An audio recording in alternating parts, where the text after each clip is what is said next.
Ladies and gentlemen, the Blue Angels, the Navy's Precision Flight Demonstration Squadron, will be approaching momentarily from the south behind us in a salute to the class of 2025.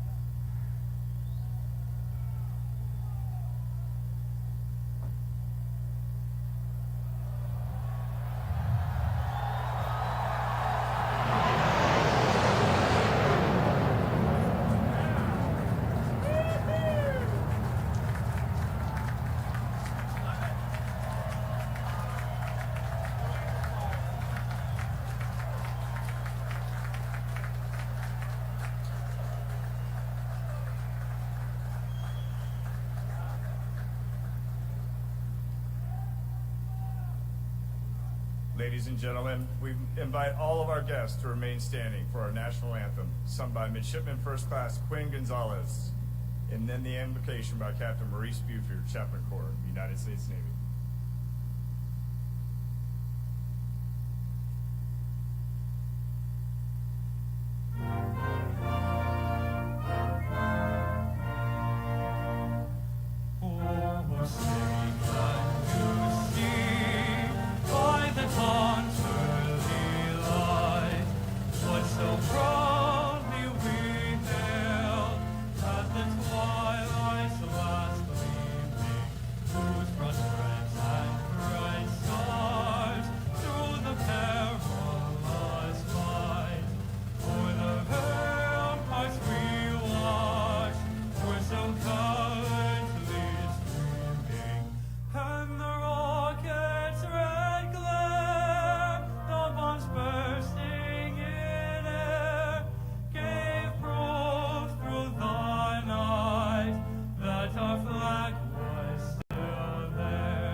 Let us pray.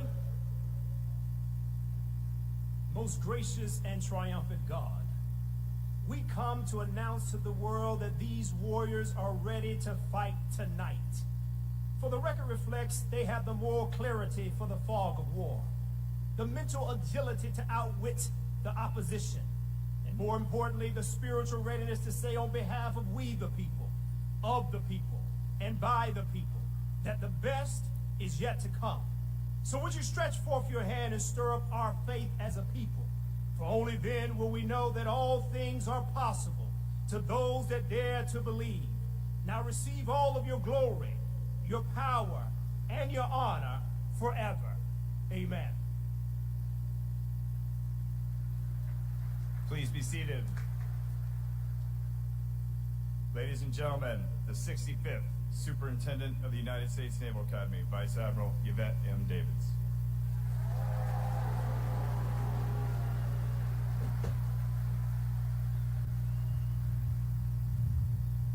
Good morning, 2025. What a glorious day it is. Welcome to the graduation and commissioning for the great class of 2025.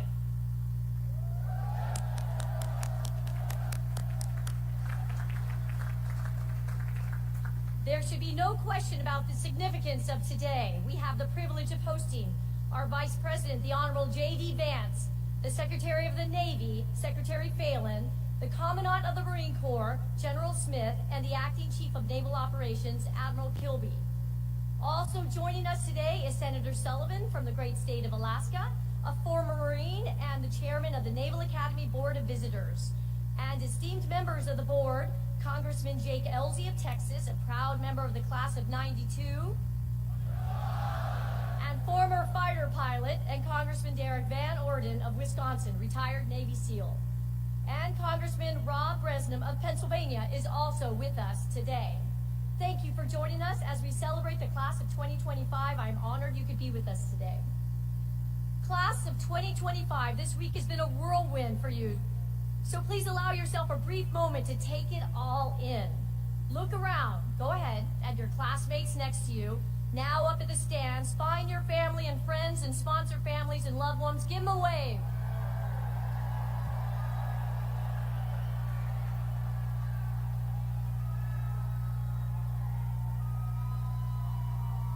To all of the parents, grandparents, guardians, and mentors out in the crowd, I want to thank you for instilling the values that attracted your midshipmen to want to serve and to live a life of consequence. We are forever in your debt. And thank you to our amazing and incredible dedicated faculty, staff, coaches, and sponsor families who contributed to this class's development into officers of character dedicated to the profession of arms. So 2025, to those who have challenged you and pushed you to achieve greater things than you thought possible, to those who have supported you and mentored you, please join me in giving them a heartfelt round of applause.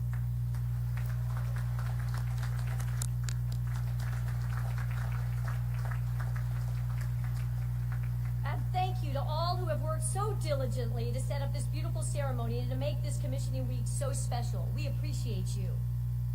A special welcome to the members of the class of 1975, 2025's link in the chain.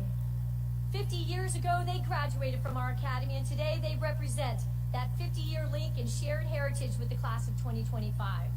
Thank you, class of 75, for being so active in the lives of these midshipmen since I-Day, inspiring them with wisdom, insight, and legacy. Now, 2025, I again ask that you look around, but this time, look at the exquisite Navy Marine Corps Memorial Stadium you are in. Around the stadium, you will find the names of several U.S. Navy battles, engagements, and pivotal moments in our history.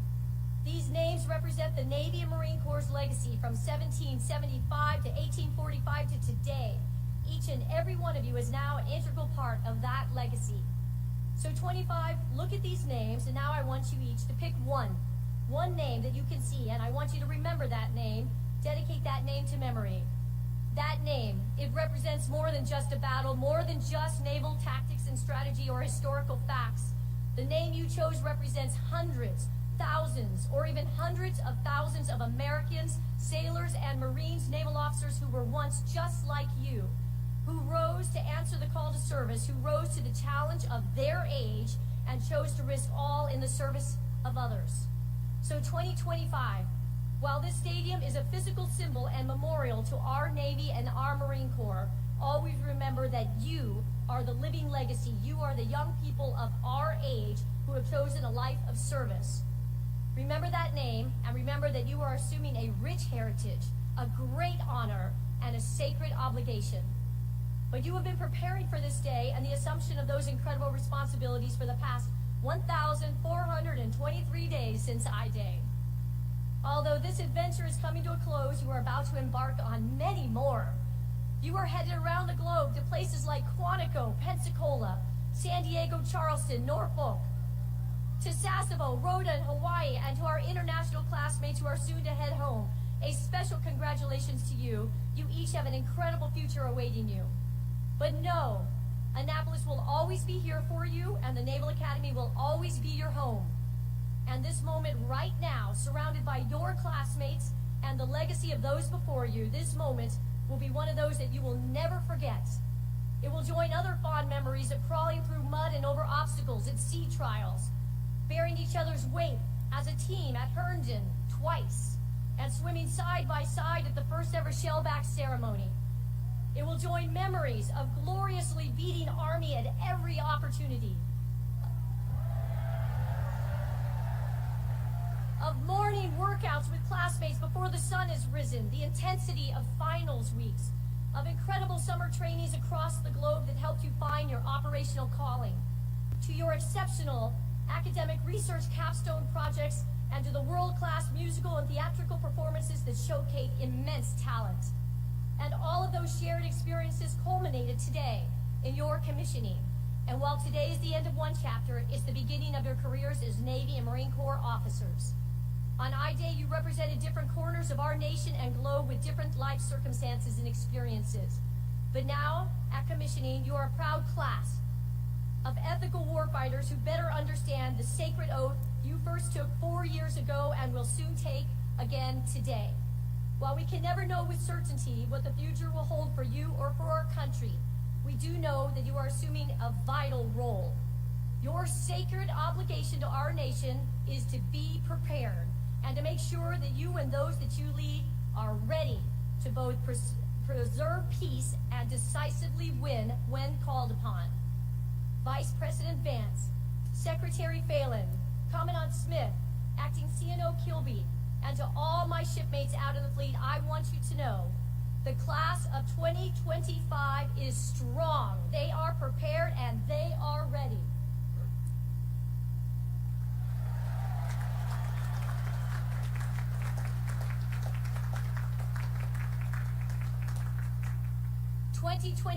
Your Naval Academy family is incredibly proud of you.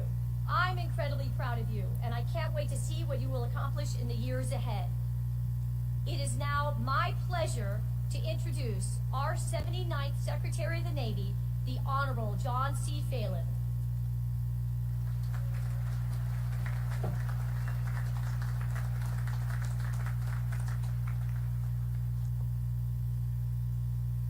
I've been to many events, but this may be the coolest visual I've seen, so congratulations, really awesome.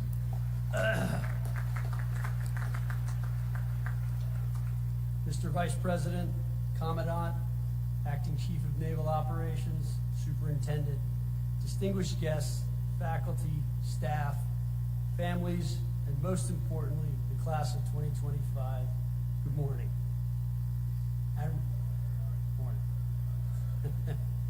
Admiral Davids, thank you for the kind introduction. Serving as the 79th Secretary of the Navy is a privilege of my lifetime, and I thank President Trump for his trust and confidence in appointing me to this role. And it's a particular honor to welcome and thank Vice President JD Vance for his presence today. As a Marine and combat veteran, Vice President Vance represents what makes this nation great: courage forged through hardship, service defined by humility, and deep, unshakable belief that this country is worth fighting for. From the hills of Ohio to the battlefields of Iraq, and now to the halls of leadership in the White House, Vice President Vance's journey reminds us that honor is not given, it is earned. Thank you, Mr. Vice President, for your example, your service, and your continued leadership.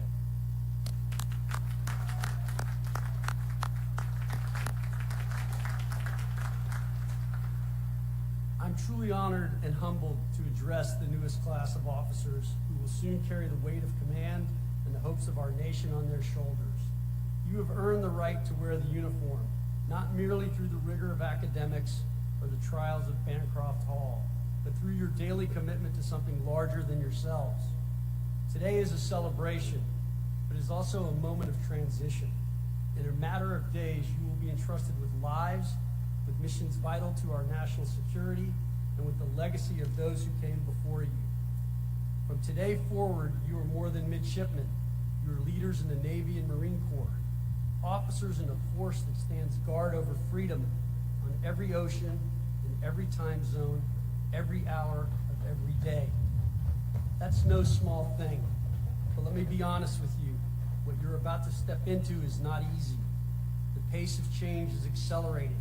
The threats are growing more sophisticated. The burden of leadership is heavier than ever, but so is the opportunity. The opportunity to shape the future of naval warfare, the opportunity to lead diverse, talented teams in ways that will define missions and even save lives. The opportunity to be exactly the kind of leader the world needs now. Smart, grounded, resilient, humble, and courageous. What will define you from this moment on is not your commission or your class rank or even your service selection. What will define you is how you lead when the pressure is on, when the plan falls apart, when lives are at stake, and when everyone around you looks to you for calm and courage. Leadership is never about you, it's about those you serve. General John Lejeune had it right when he said the relationship between officers and enlisted must be like teacher and scholar, not superior and inferior. Your people will teach you more than you expect. Respect that. Learn from them. Lead them well. You are not simply to give orders. You are to grow those under your command into something better. Instill in them the core values of honor, courage, and commitment, not just with words, but through example. Now, a quick word about values: honor, courage, commitment. These aren't just words etched on academy walls or printed in manuals. They are your compass. And in a future filled with new technologies, cyber threats, and global instability, character will matter more than ever. You are inheriting a fleet that sails in a world full of complexity and consequence. We face adversaries who test the rule-based order at sea. We operate in an environment where innovation moves at the speed of relevance, and we must be agile, accountable, and adaptive, because lethality is just not about firepower. It is about clarity of purpose, efficiency of action, and unity of command. Admiral Rickover, the father of the nuclear navy, once said, "Responsibility is a unique concept. You may share it with others, but your portion is not diminished. You cannot delegate accountability. When the mission falters, your name is on the line. When it succeeds, share the credit." That is leadership. There will be days when you'll feel the weight or burden of leadership. That's natural. But on those days, remember this: you are not alone. You stand on the shoulders of those who came before you, and beside shipmates who will have your back in ways that will stay with you for the rest of your life. You are stepping into a future that will test you, but I believe, we believe, the American people believe you are ready. Ready to innovate, ready to inspire, ready to lead in a Navy and Marine Corps that is evolving, modernizing, and building a more lethal, adaptable, and resilient force. You are the future of that force. So take pride in what you've achieved, take responsibility for what comes next, and take care of those you are privileged to lead. Your commission is more than a contract. It is a covenant with the American people. They trust you to defend this nation with honor, to wield power with restraint, and to lead with integrity, even when no one is watching. So class of 2025, step forward with confidence, but carry within you the humility of those who came before. From the decks of destroyers to the cockpits of strike aircraft, from forward operating bases to submarines beneath the sea, you'll be the tip of the spear and the steady hand behind it. In closing, know this: your country is proud of you, not just for what you've done, but for who you've chosen to become. You are not just graduates, you are defenders of the Constitution, ambassadors of liberty, and the next generation of American leaders. May God bless you, your families, and the United States of America. Congratulations on this well-deserved honor. Thank you.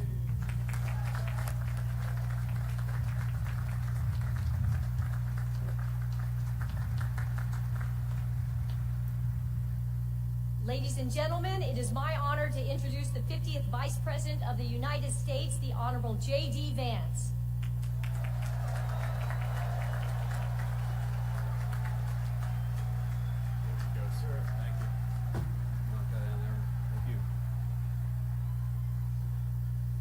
Well, it is great to be with you here on this incredible day, and I gotta say, it's a pretty cool trick where when people say good morning, you guys say it back in unison. So let me say good morning to the class of 2025.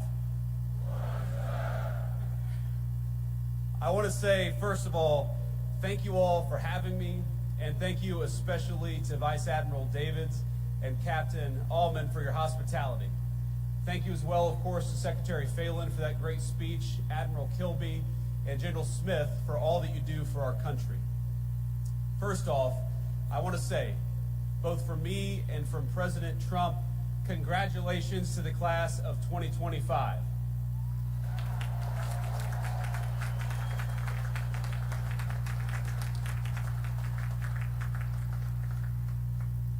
I want to say congratulations not just to you all, because you all certainly earned a great honor, but congratulations to the families, the friends, the faculty, plus the other midshipmen and service members who join us on this beautiful morning and share in this incredible day.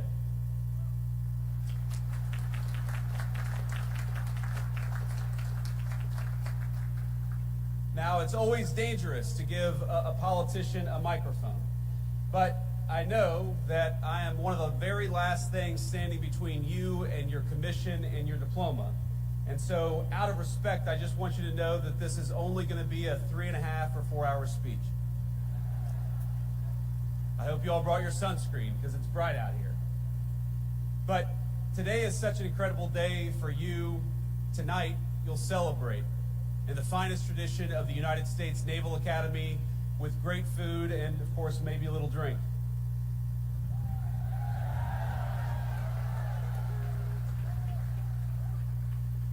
But I hope that as you celebrate, you remember that this is not just your day, as hard as you have worked for it. This day belongs to parents, grandparents, aunts, uncles, teachers, brothers, sisters, and so many others. You, all of you, are the product of an incredible legacy. People who worked hard to give you a good education, food on the table, and a sense of possibility. People who took you to church, to practices, to tutoring sessions. People who prayed for you when you struggled and celebrated with you at moments just like today. Most of you are fortunate enough to have someone here to celebrate with you. Some of you don't. But whether they are here with you or not, the very best piece of advice I can give you is to begin your life in the fleet with the spirit of gratitude. Be thankful for all the people gathered here today and those who aren't, because they made you who you are and they got you to where you are today.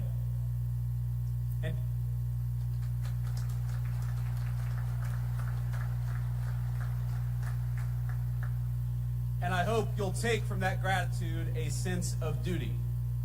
You owe it to the American people, to yourselves, but most of all to the people who sacrificed so hard to get you here. You owe it to them to do the best job you can, and I know that is exactly what you're going to do. Now, it's customary in speeches like this for people like me to offer words of congratulations and maybe a little bit of advice. Of course, I just did exactly that. But you're not just graduates of some random university about to embark on careers in the private sector, and I'm not just giving another political speech. I'm your vice president. And the minute you walk off this stage with your diploma and your commission, you will be officers in the United States Navy and the United States Marine Corps, and that is an incredible thing.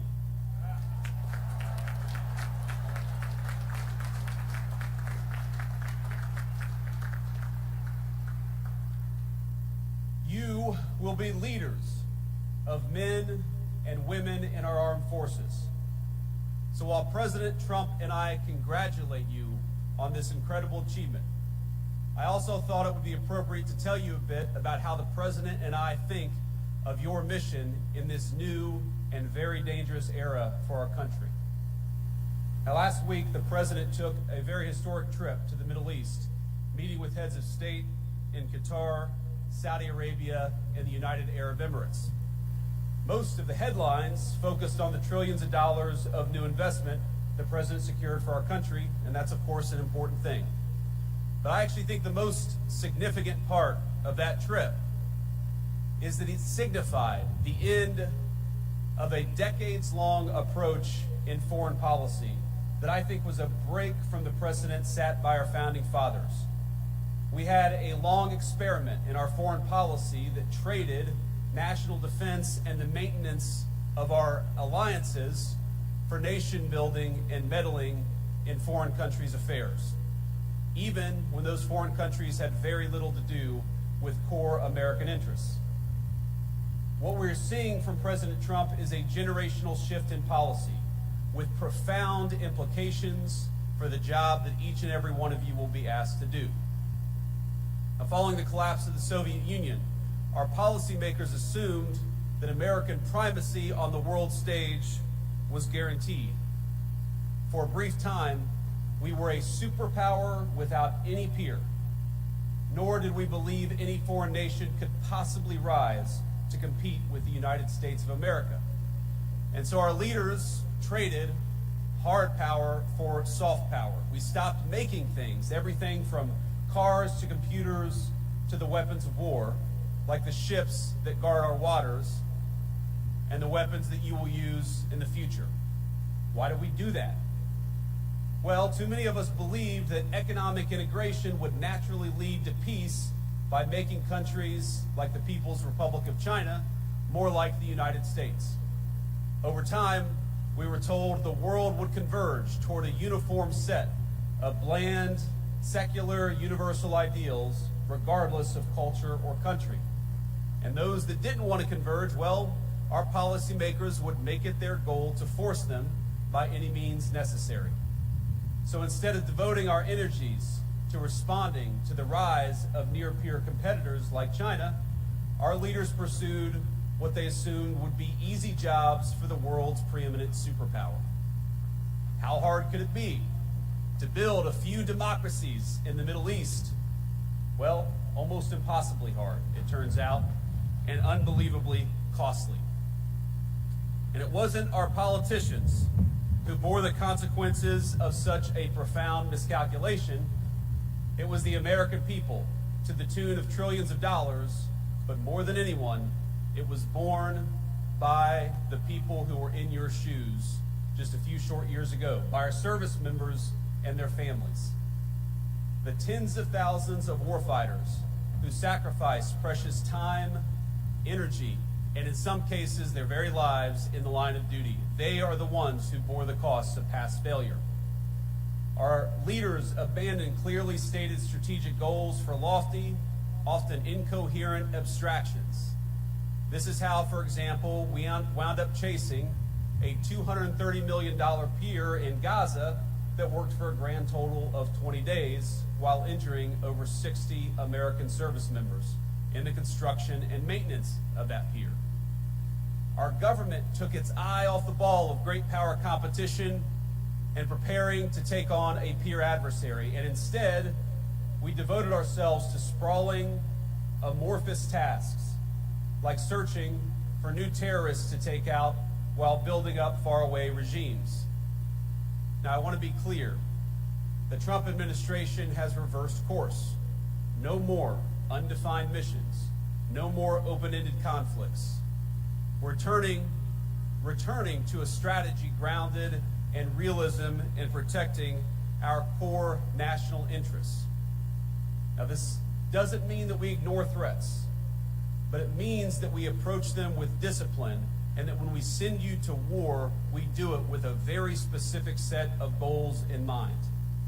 And consider how this played out in just the last major conflict we engaged in with the Houthis over in the Middle East. We went in with a clear diplomatic goal, not to enmesh our service members in a prolonged conflict with a non-state actor, but to secure American freedom of navigation by forcing the Houthis to stop attacking American ships. And that's exactly what we did.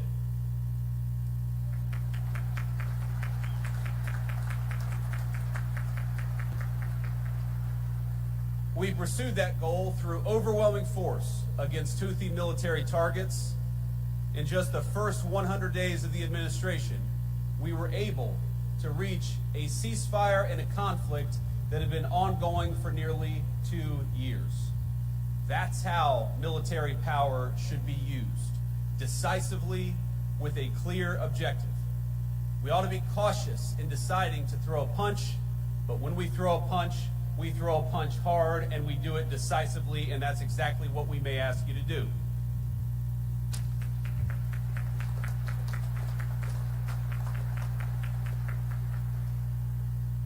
Now, that shift in thinking from ideological crusades to a principled foreign policy will help restore the credibility of American deterrence in 2025 and beyond. With the Trump administration, our adversaries now know when the United States sets a red line, it will be enforced. And when we engage, we do so with purpose, with superior force, with superior weapons, and with the best people anywhere in the world.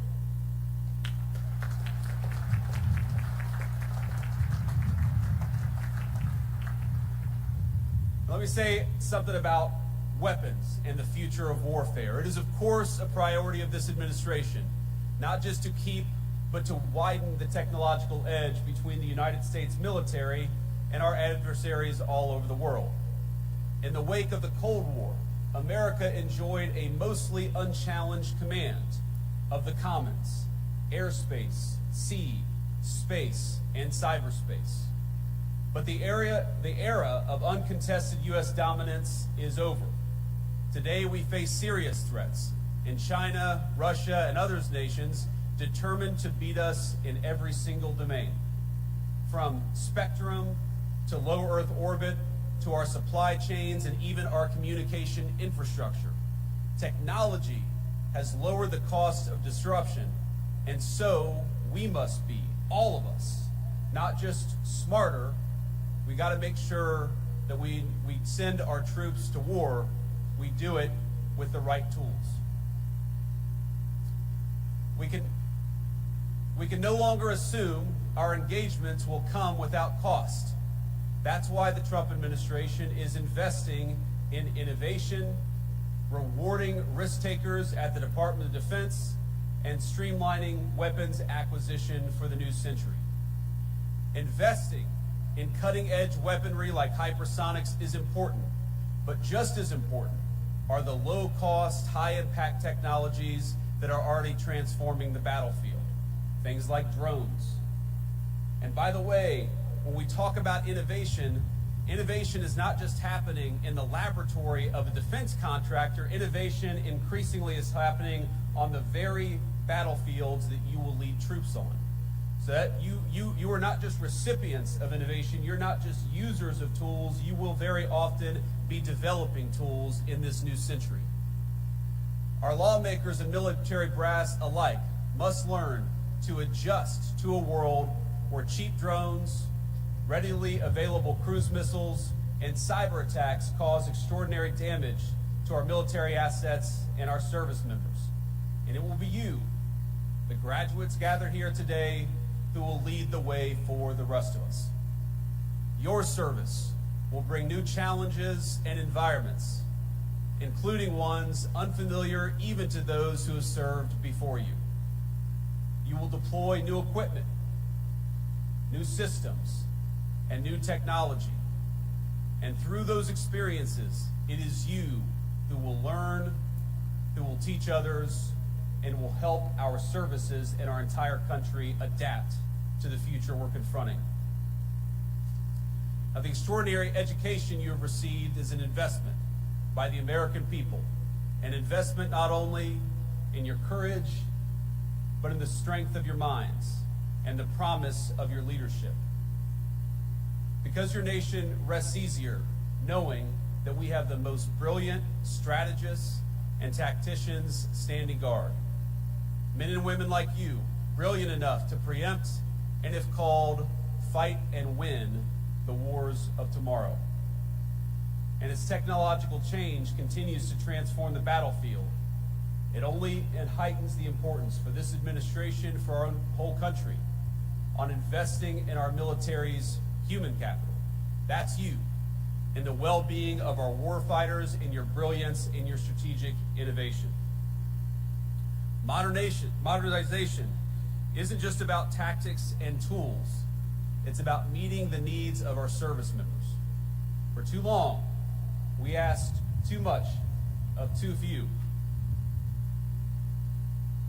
Past leaders sent our service members on mission after mission with no exit strategy, no end in sight, and with little articulation for the American people or for the warfighters about what we were doing. When we extend the deployment of an aircraft carrier, that has real impact on people's lives, and we're aware of it. They miss their families. Of course, they miss their loved ones and their home life. They accept that sacrifice, and that's the job that you've taken on. But the job that we have taken on is to never misuse that sacrifice or never ask you to do something without a clear mission and a clear path home.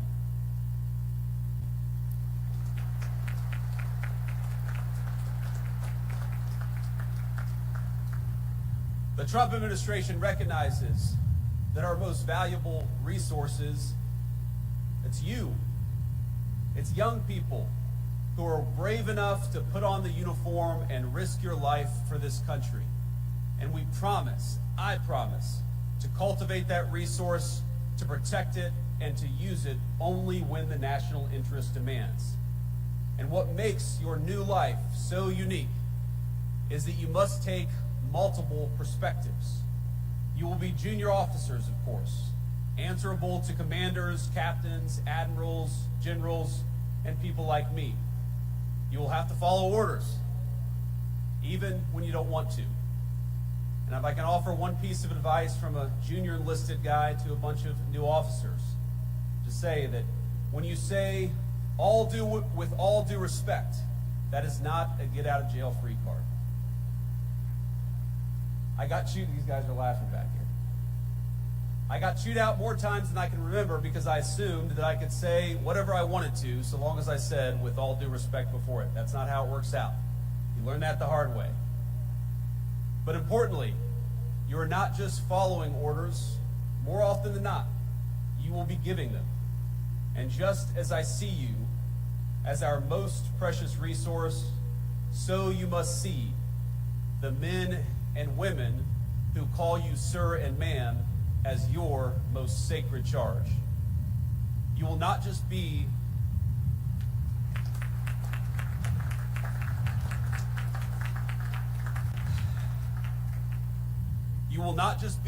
another boss. You will counsel them through triumph and tragedy. You will learn that there is no clear line between personal and professional for officers in the Navy and Marine Corps. But I encourage you to see them not just as people who must follow your orders, but as leaders in their own right with incredible wisdom and incredible potential. Now, this is shocking to think about, but there are senior enlisted people who started their careers in the Navy or the Marine Corps before you were born who will call you sir and ma'am and follow your orders. Think about what an incredible honor that is. And think about what an incredible opportunity it is, not just to lead these men and women, but also to learn from these men and women. And that is the task before you.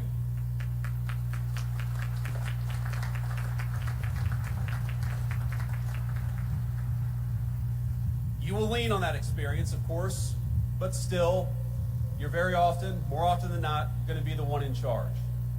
That is an honor, but it's a responsibility that ought to give you chills. You've made it now through one of the most demanding institutions in the entire world. You've earned your commissions, and you step forward to serve at a moment when your country needs you now more than ever. But you're stepping into gigantic shoes, and it's worth taking stock of that as you prepare to receive your commission. Those of us who've served know that graduates of the Naval Academy, they have a certain energy, a certain aura, a certain respect when they're out there in the fleet. Let me just give you an example. Today is your day, of course, and you should celebrate. But in 3 days, the President and I will lead the most solemn occasion in our nation, Memorial Day at Arlington Cemetery. You'll learn, as I have, that when people say things like, Happy Memorial Day, you appreciate the sentiment behind it, but you know that it's wrong. Because Memorial Day is not a happy day. And Memorial Day is not for those who served and came home. It is for those who served and didn't. Every Memorial Day, I think about a graduate of this institution, Major Megan McClung. She was an officer I served with. She was bright, tough, and incredibly dedicated to her job. She arrived in Iraq not long after me and was killed in action not long after that. She loved this institution. And like so many that came before her, she built on its legacy in the way that she served her country. Now, there are so many stories of great service in this institution. I look at these signs on this stadium: Bella Wood, Midway, Guadalcanal. These are battles I read about in history books or learned about when I was a United States Marine. If you just try to read a list of the people who served after graduating from this institution, the list is almost so long you can't get through it. Senior leaders, commandants of the Marine Corps, chiefs of naval operations, astronauts, great business leaders, and even a few lowly politicians have graduated from the United States Naval Academy. Their service is an incredible legacy that they have passed on to you. And you are the bridge that connects the incredible heritage of this institution to the future duties and responsibilities your country needs you to perform. That's an incredible honor, but it's also an incredible responsibility, and I hope you take it seriously. People will look at you as graduates of the Naval Academy in a different way than they look at most of the people that you will meet every single day. They will look at you that way, yes, because you've worked hard, and yes, because you deserve this day, but they will also look at you differently because you stand on the shoulders of giants. And 20, 30, or 40 years from now, there are people who are going to be standing on your shoulders. So please remember that. Please take it seriously. And please recognize that you become part of a brotherhood and sisterhood that will enable you to do great things, that will support you as you do them, but will ask you to give back as you should in return. You are the inheritors of a national tradition dating back 250 years. It began with John Paul Jones, and the founders of this country asked the United States Navy to take on the most powerful navy on earth, and we won. Our first patriots knew the stakes. They did not seek out war. They did everything they could to advocate and petition for their own liberties. But when the time came, they raised a military, they raised a navy, and they fought like hell. Their examples lives on in all of you. In their courage, we see the roots of your calling to be strong but not reckless, to seek peace but never at the expense of liberty, to hold firm to your convictions even when the cost is high.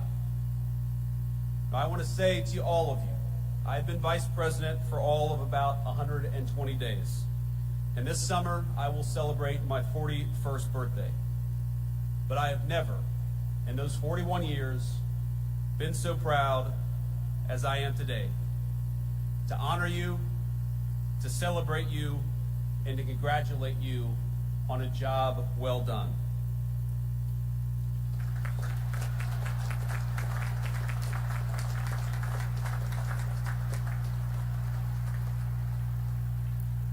Now, I'm sure some of you share my politics and some of you don't. But I know today I speak for a grateful nation when I say we are rooting for you. Naval Academy class of 25, we are proud of you and we depend on you. Congratulations, Godspeed, and do great work.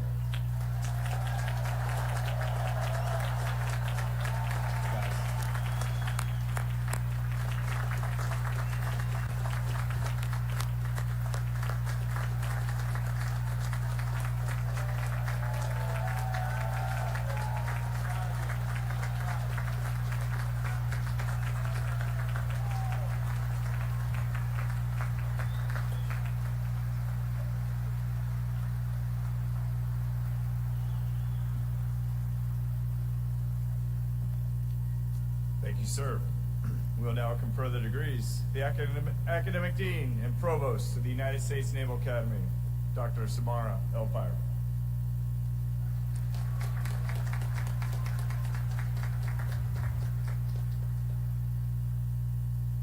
Successfully completing the requirements and demands of a Naval Academy education is no small feat.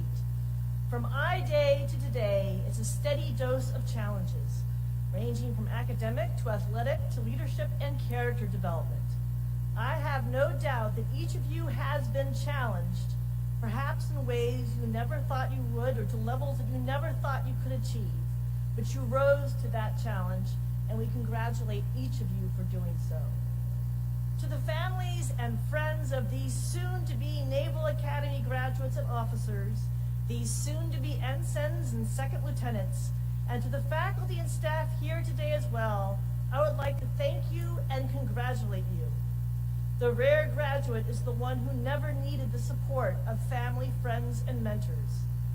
These graduates, like the tens of thousands before them, have depended on your support and encouragement, and you were there for them when they needed it the most. I know you are proud of their success, and we are most grateful to you for your role in that success.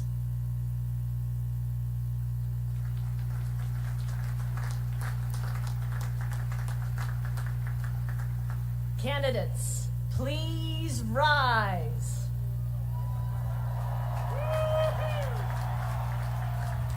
Admiral Davids, on behalf of the faculty of the United States Naval Academy, I present these candidates for the baccalaureate degree and recommend that this degree be conferred upon them.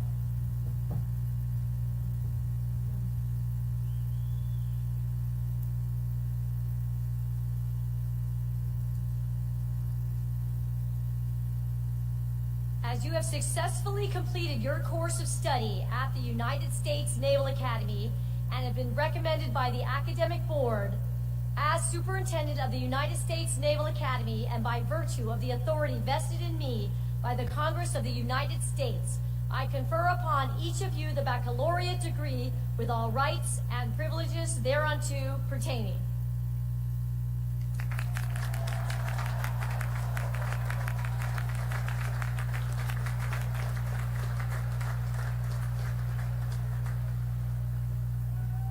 All right, please be seated.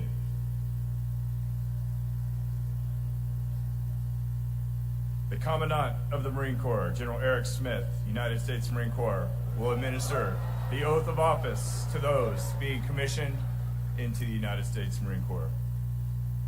General Smith, I present 257 midshipmen of the graduating class of 2025 to be commissioned into the Marine Corps.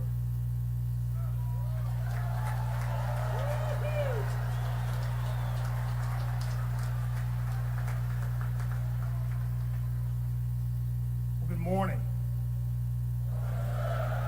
Yeah, that sounds about right. Congratulations on this milestone achievement, and thank you for making the decision to serve.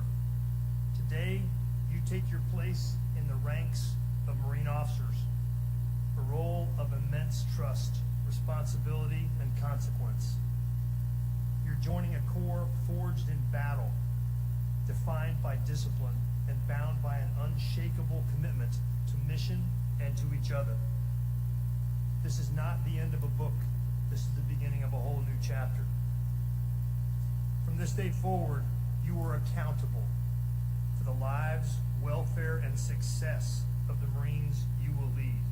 We don't lose. We're United States Marines.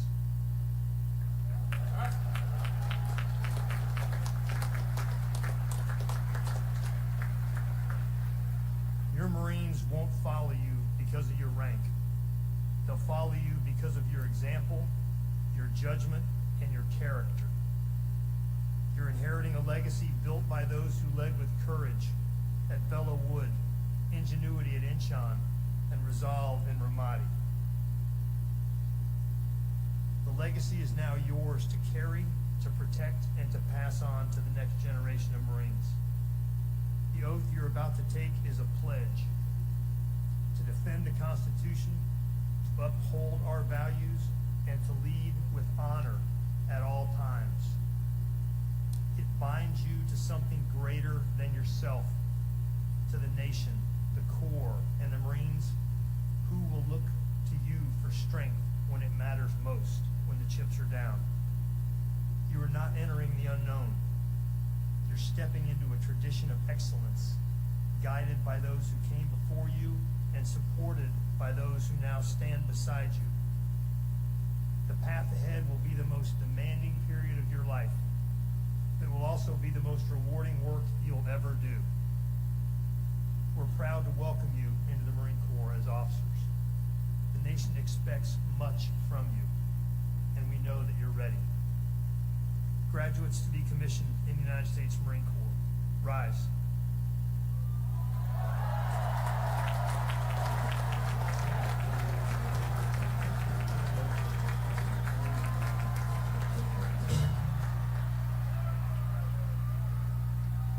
Raise your right hands. Having been appointed as Second Lieutenant in the United States Marine Corps to rank from 23 May 2025, I'll ask you this. Do you hereby accept such appointment? And do you solemnly swear that you will support and defend the Constitution of the United States against all enemies, foreign and domestic? That you will bear true faith and allegiance to the same? That you take this obligation freely, without any mental reservation or purpose of evasion, and that you will well and faithfully discharge the duties of the office on which you are about to enter, so help you God. I do.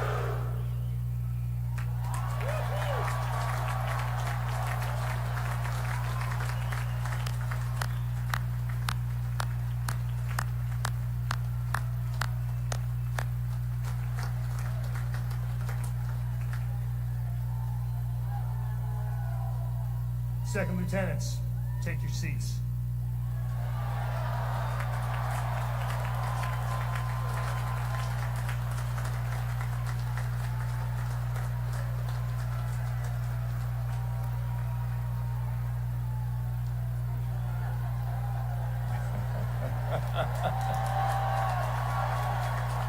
Get him, Adley. All right, for the rest of you, the Acting Chief of Naval Operations, Admiral Jim Kilby, United States Navy, will administer the oath of office to those being commissioned into the United States Navy. Admiral Kilby, I present 764 midshipmen of the graduating class to be commissioned into the Navy.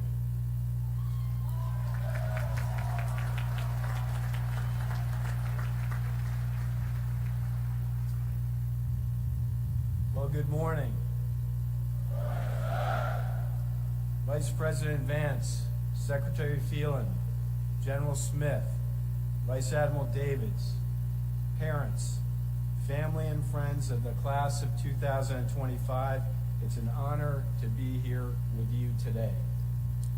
I want to echo those before me in taking a moment to recognize all of the families and friends present.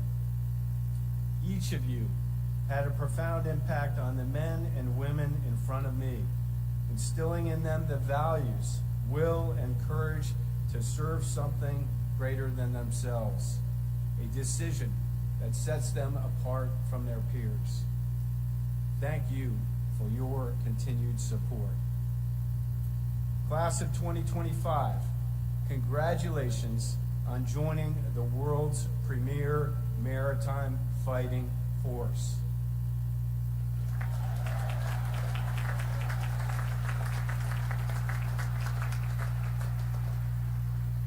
For 250 years, the United States Navy has provided our nation with the sea power and sea control needed to preserve our security, prosperity, and economic wealth. This year has been no different. Just take a look at our actions in the Indo-Pacific, in the Red Sea, and at the southern border. Soon, you will take your place in this Navy, delivering lethality and combat credibility against our nation's adversaries. I can think of no better time to join our fleet, and I can think of no better group of officers to meet this opportunity. Class of 2025, don't underestimate the significance of today. 39 years and 2 days ago, I was sitting right where you are, here in the Navy and Marine Corps Memorial Stadium. And in just a few moments, you will raise your right hand and swear an oath to the Constitution. You will be joining millions of Americans throughout our nation's rich history who have taken the same oath to support, protect, and defend. I am counting on you to uphold these same ideals that your predecessors fought for, to uphold our Navy's legacy, to honor courage and commitment. As I close, let me leave you with a few thoughts. First, service is a gift. It's a gift to our nation, and a gift that I know you've learned to appreciate. Wear your uniform with pride. Uphold the same standards of excellence that got you here today, and don't forget that you are serving something greater than yourself. Second, try your very best. Whether you serve for 5 years or 40 years, with great effort, you will learn much about yourself. Continue to improve on the things you are happy with and double down on those areas where you fall short. Your future bosses don't expect perfection, but they do expect effort. And finally, I recommend a routine check-in with your family. They love you and will always be a source of strength and support as you navigate your service. Soon to be ensigns, I am proud to serve alongside you. I am proud to call you shipmates, and I can't wait to see what you will do in the fleet. Thank you for choosing to serve our nation in uniform, and thank you for committing yourselves to the world's greatest Navy. You absolutely made the right choice. Congratulations, and bravo, Zulu, on a job well done.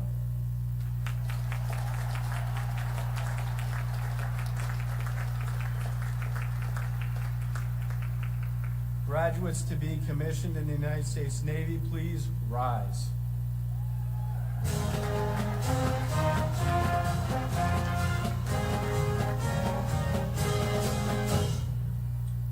Please raise your right hand.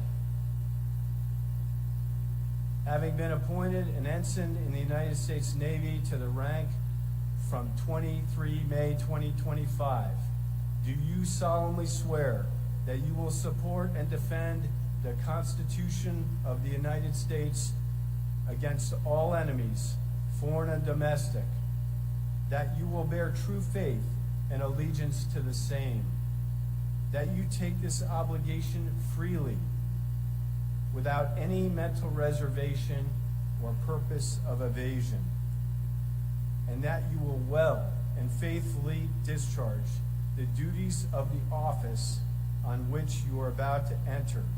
So help you God. I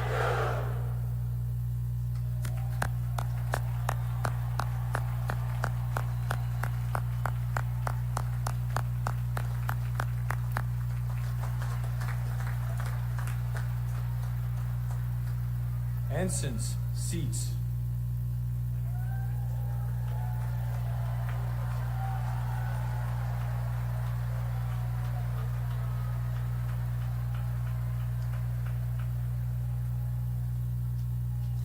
Ladies and gentlemen, today we will graduate 1,048 men and women who have met the many challenges of 4 years at the Naval Academy.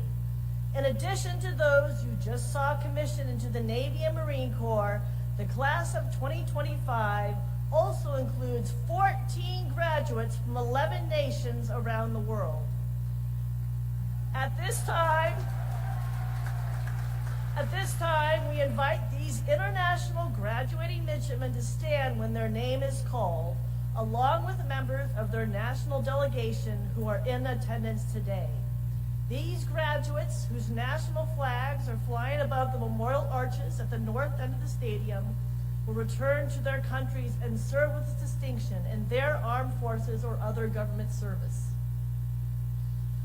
From the Arab Republic of Egypt, Zied Al-Gandhi. From the Republic of Fiji, Ratu Malabua. From the Republic of Indonesia, Juandito Cahyo Nugroho.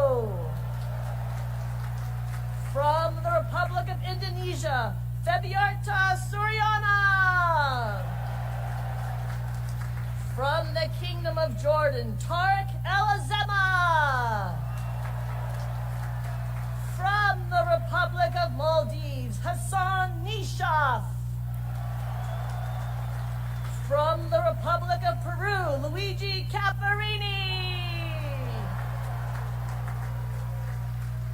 From the Republic of the Philippines, Michelle and Angelou de Leon Matzo. From the Republic of the Philippines, John Arel Monreal. From the Democratic Socialist Republic of Sri Lanka, Isuru Ekanayaka. From Taiwan, Zhenyi Zhou. From the Kingdom of Thailand, Poonrapi Praki. From the Republic of Tunisia, Muhi Ben Mehta. From the Republic of Tunisia, Mohammed Jerbi. Thank you. Seats.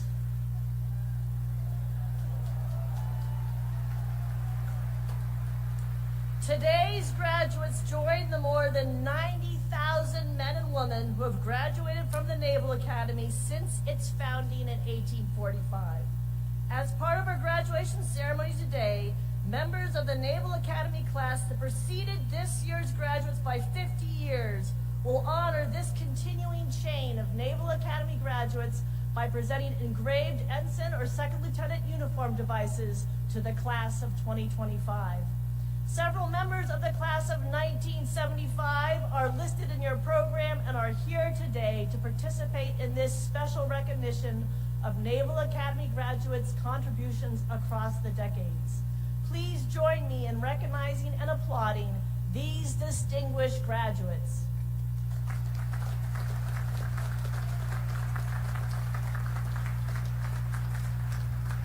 Finally, before we begin introductions of individual graduates, I should remind you of an important Naval Academy tradition. The parents and friends of each graduate are invited to stand when that graduate's name is called. In that way, we can recognize your contribution to the achievement of these fine young men and women.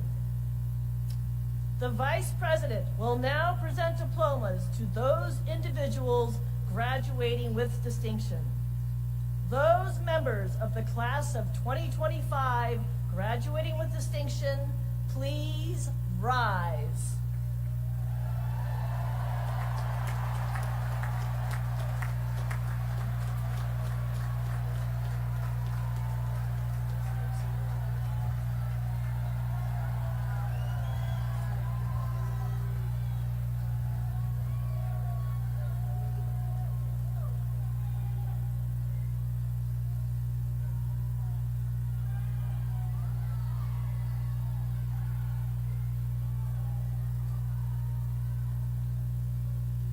Owen M. O'Malley stands first in the class. Andrzej J. Korlecki. Tenley W. Raynack. Sean D. O'Boyle. Matt T. Marinkovich. Brody A. Todd. Michael C. McGee. Sebastian G. Sherry. Ethan S. Perdue. Soleil Shi. Victoria J. DeCarlo. Nathan A. Broomfield. Zachary Z. Pegg. Harrison A. Kaplan. Emma E. Fromelt. Connor W. Pettigrew. Reese M. Winter. Aiden L. Plain. Jacob L. Price. Jillian R. Onke. Ryan J. Ramondi. Justin T. Lau, Lucas G. Spyro, Molly M. Tressler, Joshua B. Herbert, Noel J. Poovey, Vishal R. Mandava, Noel M. Davente, Cooper A. Walsh, Richard A. Carter III, Sophia T. Utzinger, Grace Ann Peterson, Troy J. Boland, Nicholas Constantine Spears, Gavin A. Milligan, Daniel J. Mullen, Jackson W. Sutter Jr., Samuel Mark Anglin, John F. Janess, Lucas J. Schreiber, Dalton M. Keglovitz, Katie T. Stigler, Emma C. Kirby, Jonathan C. Howitt, Nathaniel S. Gunn, Olivia J. Love, Sebastian J. Gordillo, Jonathan R. Sauer, Hava Serafinsky, Emma E. Stott, Conrad P. Davis, Luke W. Sweeney, Stephen J. Lubers, Lauren M. Leckelt, Ivan P. Thomas, Marshall J. Hansen, Gabriel B. Spencer, Thomas Owen Pitchford, Engalau, Toby Jeffrey Davis II, Demetrius S. Bush, Owen M. Barron, Alexander M. Grande, Sean A. Patty, Amelia E. Steinbacher, Kyle T. O'Doy, Benjamin A. Miller, Kevin A. Lamb, Tanner Aloysius Kelly, Micah Jacob Verano Rica Fronte,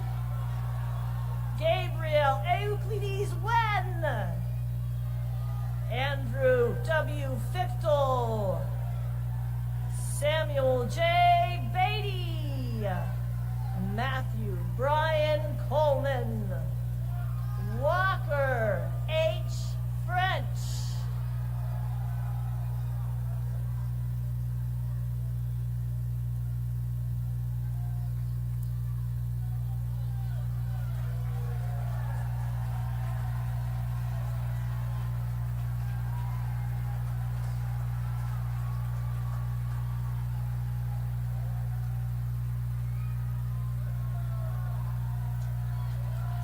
Morgan Noel Eater, Matthew D. McClelland, Maris E. Larkins, Gabriel V. Abreu, Sean D. Lloyd, William J. Sanchez, Landon M. Buford, Daniel R. Barber, Sean D. Miller, John K. Jabor, Alexander A. Asadi-Khani, Benjamin M. Fulmer, Riley B. Reeves, Andreas E. Huscher, Elizabeth A. Jendrysick, Ronald W. Miller, Jenna M. Bargefried,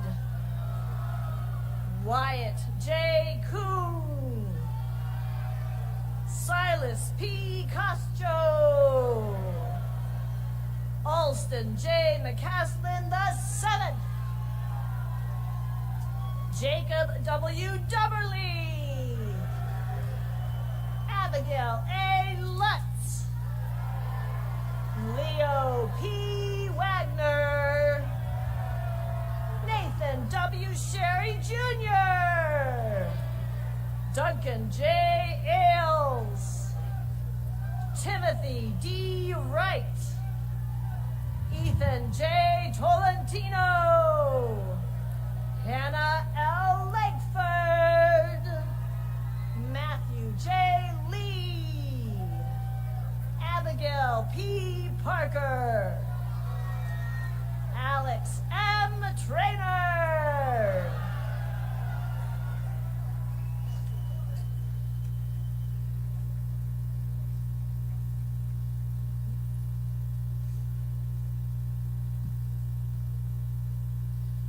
The Vice President, the Secretary of the Navy, the Acting Chief of Naval Operations, the Commandant of the Marine Corps, the Superintendent, and the Commandant of Midshipmen will now present diplomas to members of the graduating class individually by company. Odd-numbered companies will receive their diplomas from my left, and even-numbered companies from my right.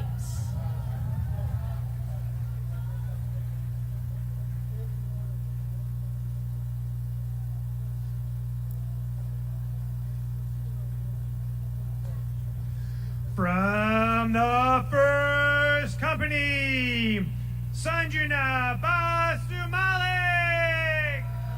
From the second company, Carl Gabriel F. Adriano. Joshua J. Kofer. Maya E. Barcelo. Benjamin W. Countess. Robert L. Benson.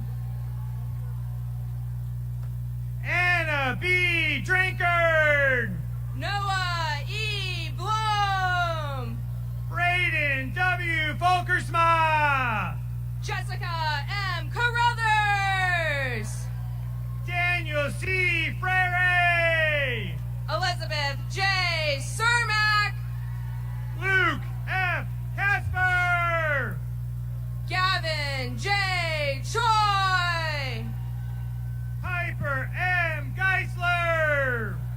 Luke V. Dixon. Amber C. Hodges. Nathan Y. Faust. William T. Holsinger. Creedon G. Folger. Julia R. Horton. Wyatt W. Gleed. Shankar S. Jambunathan. Devin K. Gordon. Tyler S. Kasawagi. Anthony W. Harrington. Jude M. Crick. Haley N. Hoffman. Joseph S. Lee. Brock C. Houston. Adley Louis Young.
Michael T. Graham. Ethan A. Borst. William G. Gravitt. Stelios E. Boyaki. Wesley S. Kim. Charlotte C. Brailsford. Roman J. Larocco. Luigi G. Camperini. Kyla R. Manning. John M. Crotty. Ann J. McCallum. Eolua Katitan Idada. Cyrus S. McLeod. Dylan S. Dixon. Ross L. Moore. Gavin C. Gregorek. Joshua L. Moran. Paulina I. Hollis. Jack T. Norton. Chris T. Johnson. James A. Roney. Lane N. Londas. Julian J. Trilling. Caress S. Mack. Justin K. Werner. Megan V. Marengo. Tyler K. Woodworth. Keanu D. Mark.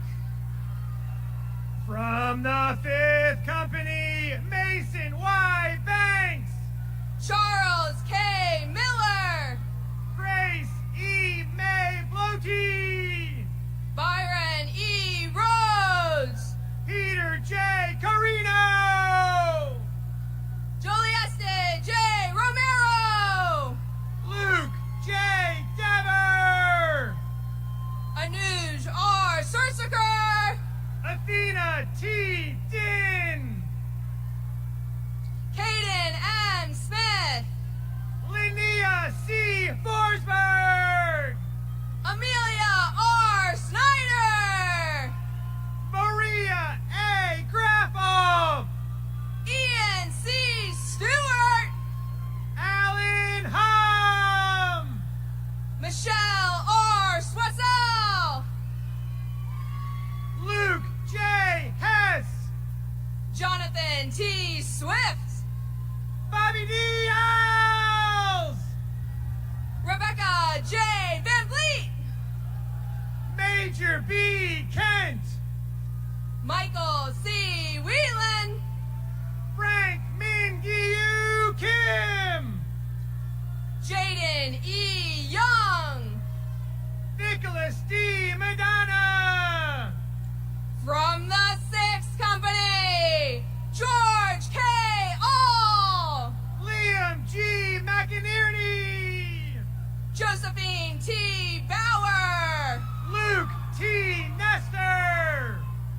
Hayden R. Belcher. Brandon D. Pelletier. Joseph P. Chase. William A. Robinson.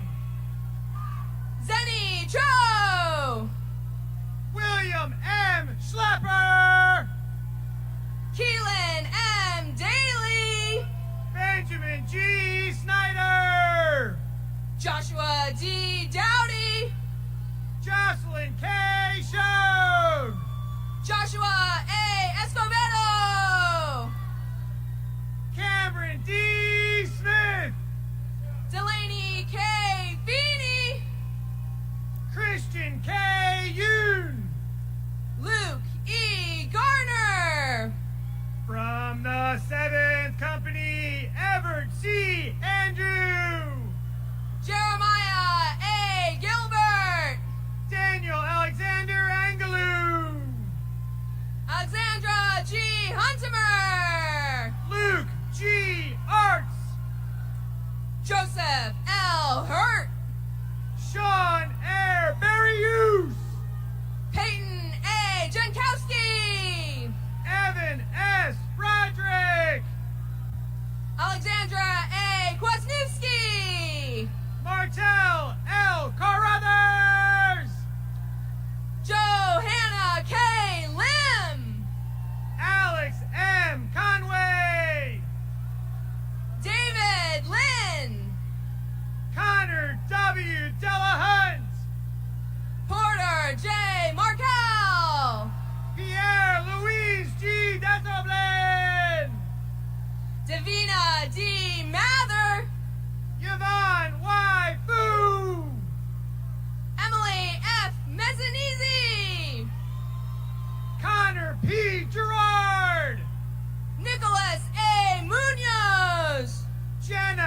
H. Hahn, Colin M. Ramos, Julia L. Ricky, Carson T. Shane, Anthony T. Kubek, Tyler S. Sickler, Nico T. Laurel, Emiliano Torres Valencia, Jonathan Lee, Caleb M. Walker, Tara N. Mahoney, Jason R. Whitaker, Croy M. Myers, Patrick M.J. Wilson. Justin N. Reed, From the 8th Company, Clarice Joy V. Absalon, Riley A. Rose, Alyssa E. Bias, Aurora Raquel Sandoval, Tatiana C. Bavarnik, Jacob F. Shepman, Charles R. Francisconi, Lana Bay Schmidt, Jacob W. Frick, Emma Ann Single, Liliana D. Gemma, Abdan Augusto de Jesus Viva Tejadas, Kayla E. Gibbons, Catherine A. Weaverling, Santiago Grisales Arboleda, Darby E. Whalen, Xavier M. James, from the 9th Company, George W. Volcato Jr., Dahlia M. Kilgore, Samantha L. Bollinger, David H. Kreidler, Titan A. Case, Herbert E. Lacey III, Blakely J. Creamer, William R. Lane III, Miliano Crespo Perez, Jennifer T. Luong, Zachary J. Cudney, Thomas I. McNew V, Alyssa J. Daly, Zachary J.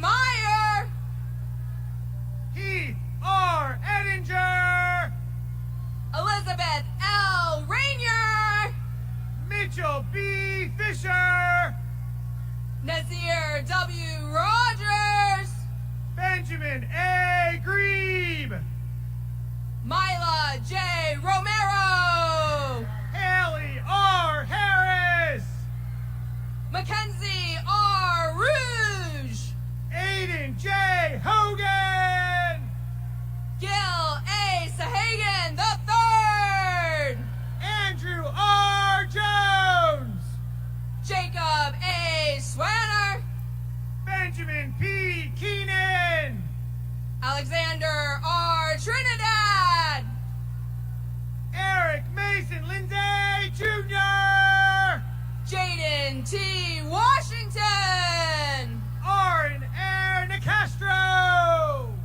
From the 10th Company, James P. Arnold, Joseph E. Ooster, Jaden G. Browning, Nathaniel J. Poovey Jr., Andrew K. Bowie, Jordan Leo De Jesus Quiles, Trevor W. Burgess, Charles E. Rulinson, Jessica A. Cervantes, Ryan M. Schleicher, Matthew S. Cho, Parvati Shankar, Tyler E. Cox, Karina M. Skidmore, Miles D. Evans, James C. Stubbers, Tyron L. Francis Jr., James Henry Thomas III, John B. Griegel, Benjamin R. Twani,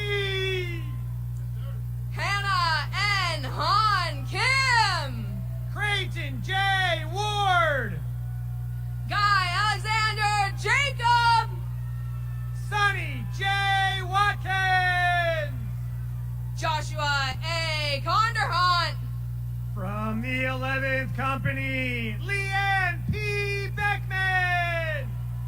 Miller R. Lambert. Aiden J.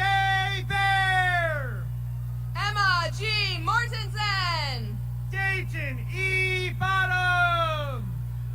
Ramon Mendoza. Evan A. Brown. Zoe M. Moore.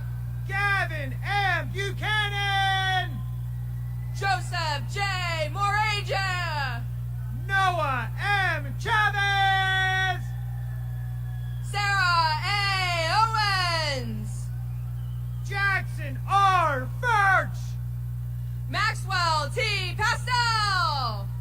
Sebastian A. Gordon. Alexa N. Riddle. Amin K. Hassan. Thomas A. Scully. Lauren I. Ledner. Bowen S. Shuttleworth.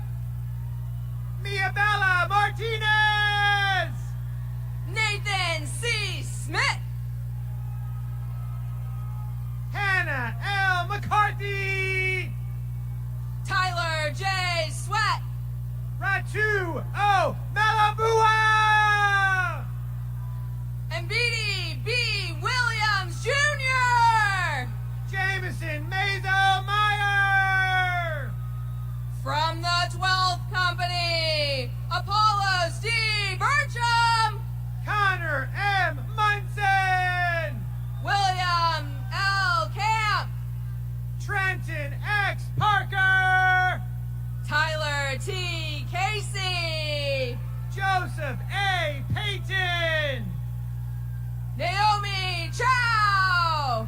Liam A. Pahamas. Christopher R. Cordner. Carson R. Ranu. Julia M. Davidson. Nicole J. Rosenfeld. Kavon R. Davis.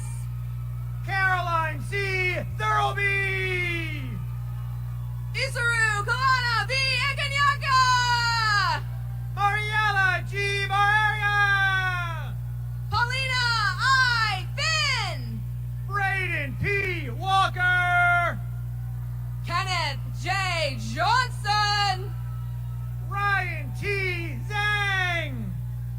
Jonathan S. Kim. From the 13th Company, Shaquille A. Aranes. Vincent S. Kim. Owen J. Beastie.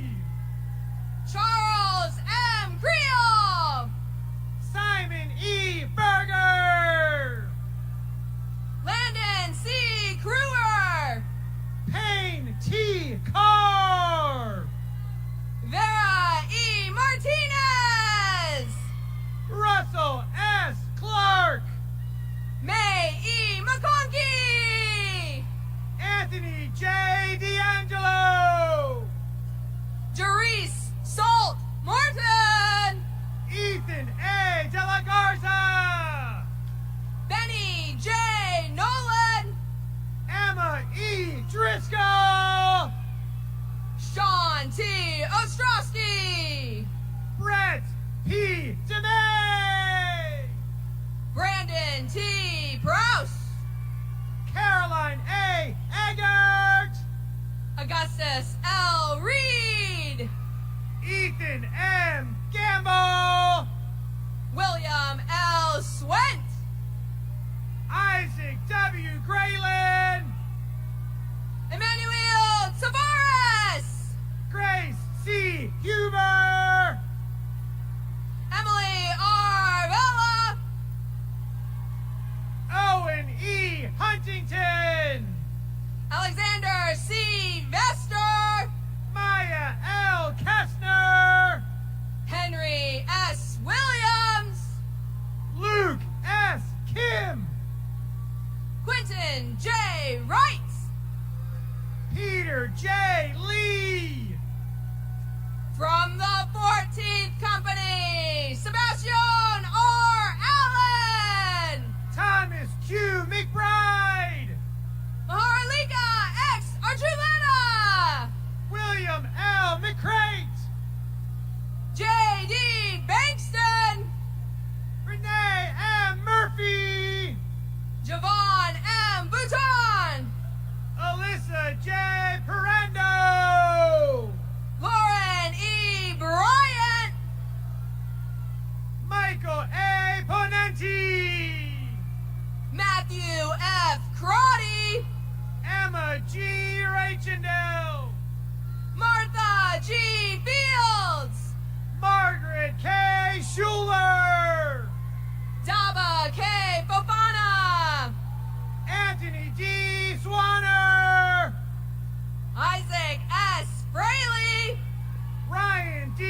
Swanson. Amanda G. Graziano. From the 15th Company, Charlotte M. Bourgois. Christopher R. Jones II. Keegan S. Caldwell. Daniel T. LaFar. William A. Champagne. Elizabeth J. Lee. Brianna L. Chinamay. Alexander Liu. Jada D. Cortez. James E. Lyon. Zane G. Day. Alexander S. Mamula. Abigail C. Greenholch. Liam M. McCarthy. Sarah Beth E. Joyner. Slade A. Merck. Victoria H. Leeson. Elizabeth D. Meyer. Finbar O. Lindsay. Joshua J. Milford. Griffin R. Martinez. Finian C. Prescott. Stephanie Tim Mildane. Reed E. Romo. Luke J. Morley. Andres McCann Santana Pacheco. William M. Wynn. Daniel Y. Shin. Aiden T. Patel. Lauren E. Steinberg. Zachary A. Palamandan. From the 16th Company, Nolan R. Barber. Logan D. Point. Lindsay E. Baisha. Purapi Marquis. Nicholas C. Barunio. Timothy J. Rao. Hanson Chang. Waswa E. Robbins. Thomas P. Christie III. Frederick E. Rushton. Henry C. Fry. Nicholas J. Summers. Bradley J. Glass. Shane R. Cipher. Ariana J. Gomez. James B. Tadlock. Jacques X. Guillaume. Daniel M. Villanueva. Michael R. Heller. Amanda R. Zanetti. Liam M. Henderson. Nicholas A. Zolovic. Justice E. Hood. From the 17th Company, Colin S. Andrews. Joseph W. Kapsikevich. Katerina A. Chelius. Catherine V. Kelly. Tirza D. Daniel. Caleb R. Kotrakis. Dayton L. Delvicio. Gabriella M. Kroll. Connor P. Farrell. Austin L. Lockhart. Nicholas P. Gibbons. Martin N. Lopez. Elijah James Higgins. John S. Lundy. Aiden J. Hammonds. Rudy Radon M. Obina. Justin C. Hawley. Charles J. Olson. Grant J. Who. Sarah M. Rosenberg. Alexander P. Howard. Catherine T. Shaughnessy. Thomas T. Johnson. Blakeman R. Shaw. Jacob Y. Kim. Jackson W. Simmons. Emily Rose S. Kasanovich. Manuel A. Smith. Matthew Matthew G. Kasiri, Jerry A. Jelinek Jr. Lola M. Leone, From the 18th Company, Jodiel I. Arana. Ernst F. McDonald II, Zachary T. Barnum. John M. McNicholas, Joshua M. Clark. Megan M. Murphy, Addison Parker E. Davis. Gavin C. Nielsen, James M. DeJong. Brandon H. Horton, Sylvia R. Eklund. William C. Peters, Axel W. Fisher. Isabella G. Ramasco, Hunter M. Gawley. Brent L. Self, Charlotte V. Hall. Seth V. Talbert, Kendall R. Heber. Tanner B. Wade, Alexander B. Hoot. John H. Walsh, James W. Jewell III. Edmund W. Yip, Thomas M. Christenisi. From the 19th Company, Johann R. F. Workey, Jonathan N. Linville. Abigail J. Artman, Ryan L. Lowe. Sophia I. Begillid, Tyler T. McGee. Andrew M. Kyrielason, Grace E. Martin. Quaden V. Kofer, Marcel K. Perizol II. Jackson S. Davis, Mila M. Reardon. William J. Detmer, George J. Ruiz. Liam P. Golden, Jared A. Shad. Riley C. Haugen, Nathan M. Stevens. Moises Hernandez, Nathan G. Sukina. Ava F. Huber, Cameron A. Summers. Brooks J. Kirchen, William F. Walsh. Alexander D. Kirkland, Joshua J. Ward. Jaden X. Leonard, Robert I. Zyman.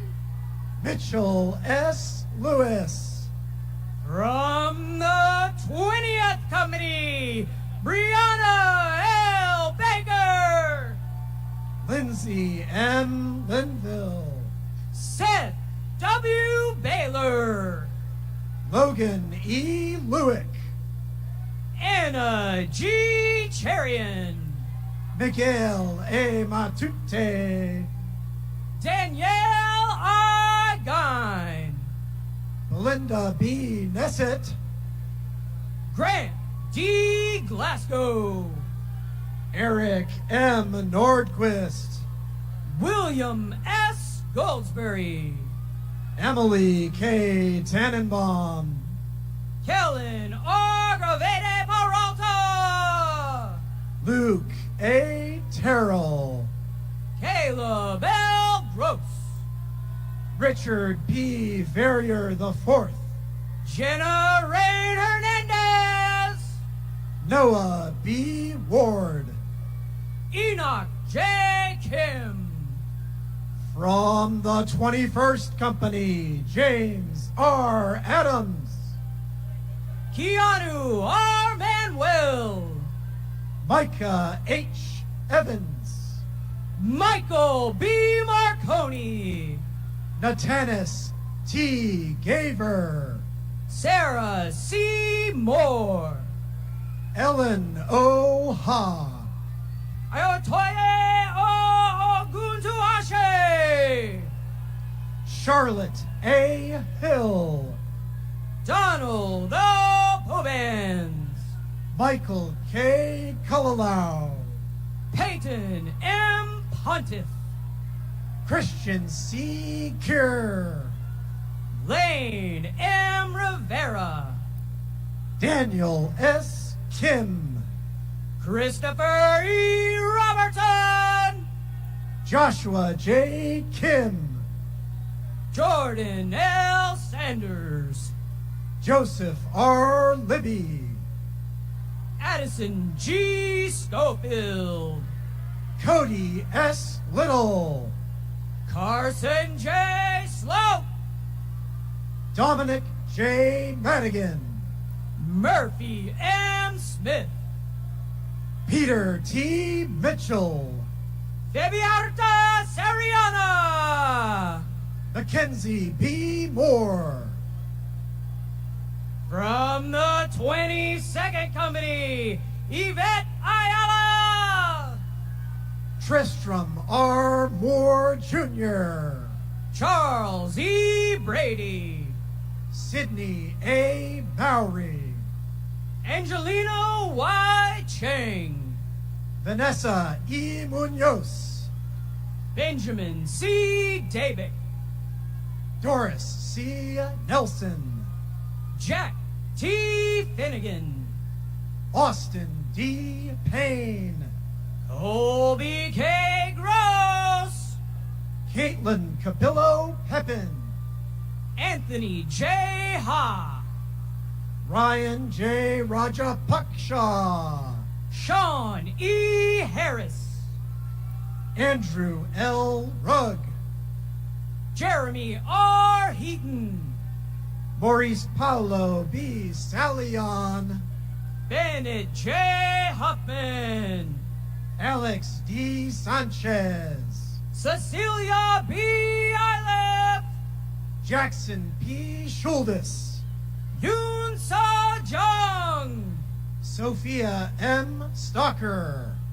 Cruz C. Kaufman. William B. Webb.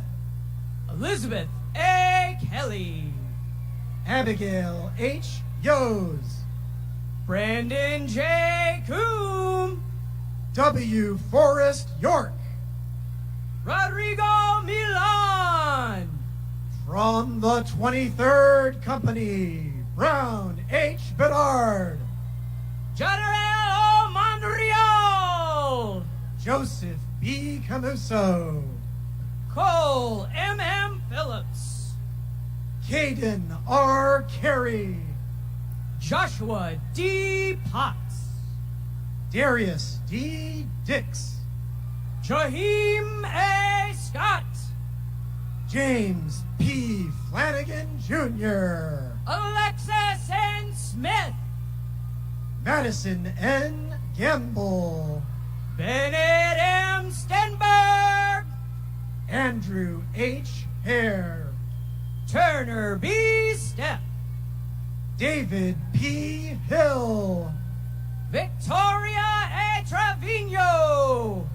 Connell T. Hospitales. Jordan R. Urea. Jillian B. Hugh. Connor J. Walcott. Camden C. Johnson. John Luke Warner. Abigail M. Kim. From the 24th Company, Kylie E. Bedard. Thomas F. Maldonado. Joseph P. Bell. Joshua A. McGill. Muhib Ben Mefta. Mimi W. McHugh. Connor M. Cranfield. Caroline M. Meadows. Leonard Cummings III. Dennis J. Moynihan III. John G. Freeman. Ryan M. O'Day. Brianna N. Gibson, Riley J. Reithman, Thomas L. Goldenberg, Robert M. Thompson, Noah J. Harding, Mabel E. Urrutia, Deshaun L. Horton Peel, Margaret D. Ward, Lillian S. Wong, Solomon A. Woldeselassie, Thomas F. Inman, Caroline E. Ziegler, Jeremiah S. Kim, Anthony M. Zumbar. Nathan S. Lee, From the 25th Company, Daniel Hamer, Julamber M. Maige, Isaac E. Abbott, John L. Mendish, Owen S. Archer, David A. Mendoza, Thomas D. Chase Jr., Isabel T. Navolio, Riley W. Clautis,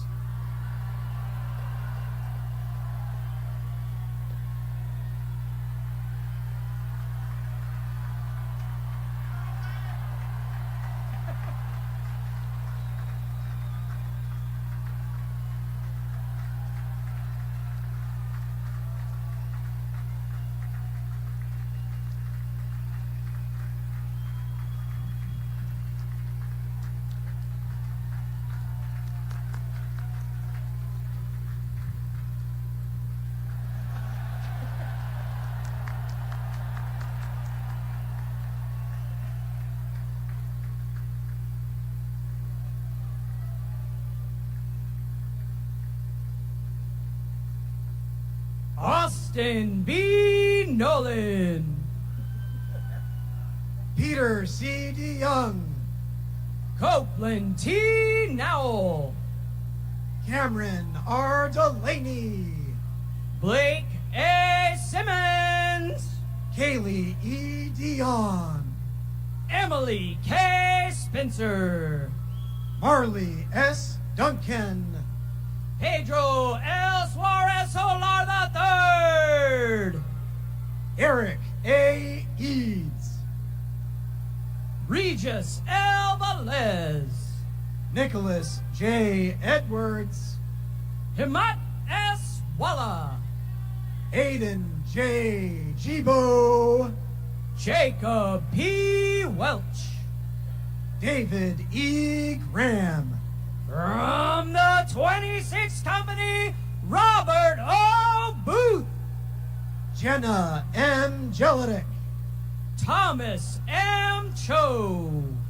Justin A. Kirkpatrick, Evan T. Conway, Orion J. Kolkowski, Christopher J. Crane, Christian T. Landis, Frank A. Davis Jr., Scott F.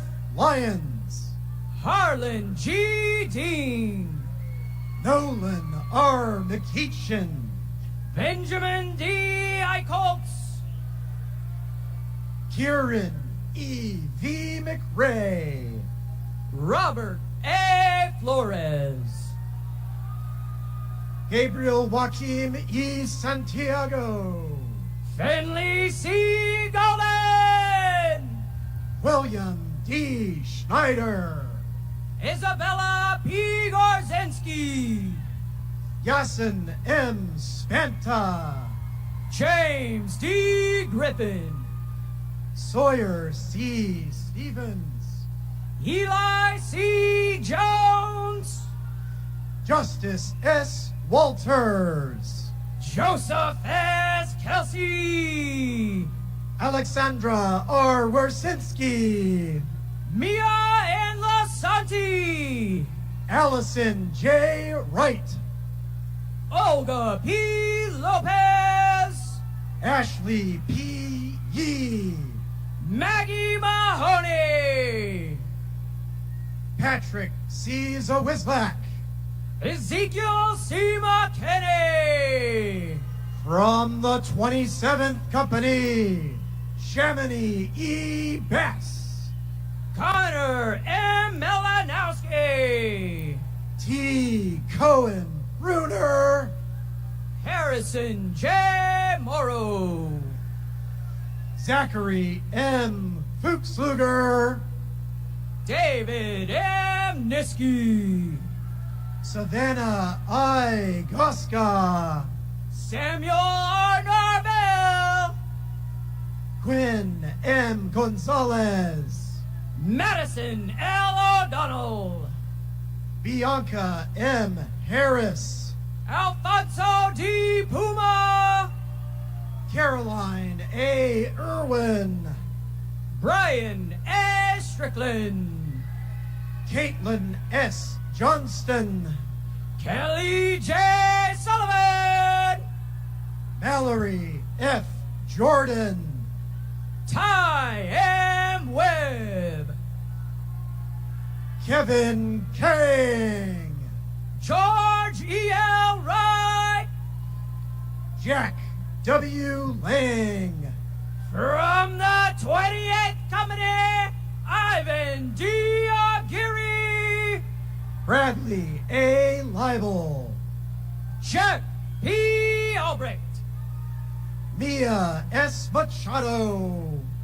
Peter J. Ashes. Tehran E. Madison. Grant M. Bartuska. Indiana M. Mitsunaga. Thomas A. Irwin. Abigail B. Palea. Nolan F. Philby. Cole E. Petrusha. Matthew M. Gustitis. Tanner G. Russell. David M. Hickson. Lev Solov. Rachel Huang. Sadie M. Skinner. Joshua P. Huner. Randy B. Terry II. Kara L. Hunt. Eric I. Tingle. Madeline M. Klebenstein. Son M. Tran. Avery E. Konecny. Tanner J. Wadovic. Nicholas H. Layton. Nicholas J. Zito. Brandon D. Lee. From the 29th Company, Aiden S. Aguilar. Michelle and Angelo D. Mazzo. Andrew B. Bailey. Madeline A. Myers. Sydney G. Bear. Jason Q. Wen. Ryan K. Basford. Mary C. Root. Connor J. Breen. Catherine L. Ryan. Andrew J. Cabral. Xander D. Spees. Justin T. Carl. Catherine E. Varnado. John T. Casano Boris Jr. Matthew Wang. Richard D. Crockett III. William M. Wirt. Alexandra J. Edelman. Nicholas K. Wydick. A. J. Hinton. Andrew B. Wilkinson. Mohammed A. Jerby. Ryder J. Idiarte. Catherine B. Kadima. Miriam A. Yusel Lazo. Tatum L. Kelly. From the 30th Company, Samantha A. Amo. Ethan E. Kanar. Zoe J. Adama.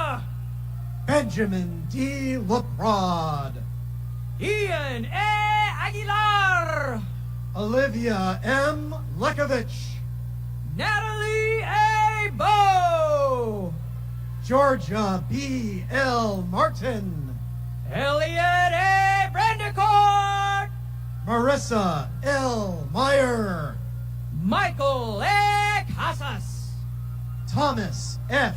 Morris III, Cameron A. Colavito, Brendan P. Munnelly, Cameron T. DeLay, Chelsea A. Murphy, Keyshawn J. Dolford, Elijah A. Perry, Zayad S. Elgendi, Matthew Z. Purvis, Bridget A. Hong, Lysander Renstrom, Joseph T. Hudson, Ryan P. Schumann, Ryan W. Kim, Bridget C. Sheridan, Peter E. Lasky, James P. Surjadinata, Timothy H. Lee, Lucas B. Weber, Finbar J. McCosker, Michael T. Whitehouse, Irvin Moreno, Owen R. Wise, Jagan D. Nadia, from the 31st Company, Tariq A. Al-Hazemi, Hannah M. Phillips, David E. Avila, Takeshi A. Ross, Cale Krebs, Daniel E. Taylor, Thomas A. DeVito, Jack A. Hubert, Savannah L. Holt, Nicholas A. Valdivieso, Jordan F. Hutchinson, Joshua J. Whitaker, Stephen A. Hutnack, Nicholas D. Zekman, Ian J. Wong, from the 32nd Company, Eva E. Blauvelt, Brandon I. Johnson, Olivia G. Calero, Samuel T. Jones, Owen C. Carrillo, John P. Kelly III, Caleb Joel N. Chan, Garrett L. King, John W. Dallas, Annie J. Lemelin, Jaden C. Evans, Joseph R. Lusby, Christina G. Flores, Luke D. Lynch,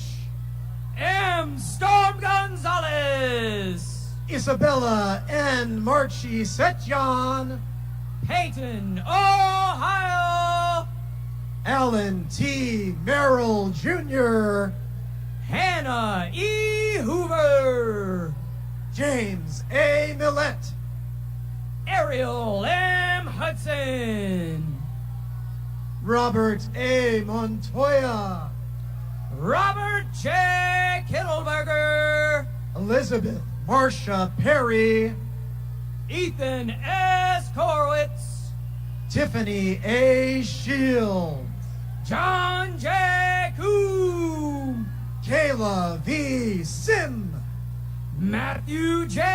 Lexa, Caitlin J. Stout, Gavin A. Livingston, Tara M. Thompson, Alexander L. Mills, Lois Y.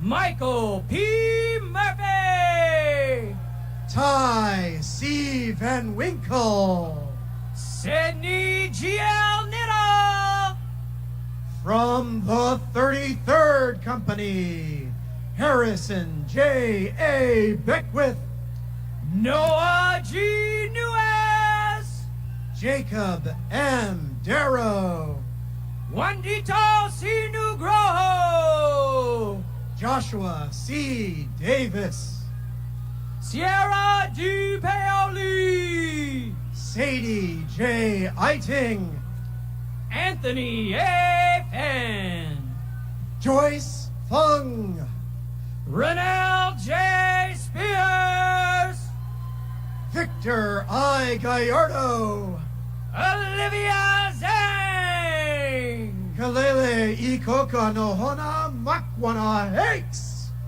from the 34th Company, Rowan M. Brown, Coriana Jensen, Daniel G. Donovan, Timothy C. Jung, Ryan T. Garber, Christopher G. Kim, Timothy I. Hill, Jaden J. Christer,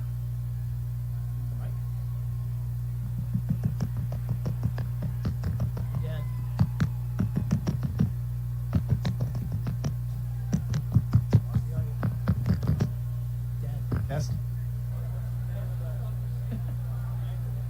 Jaden J. Christer,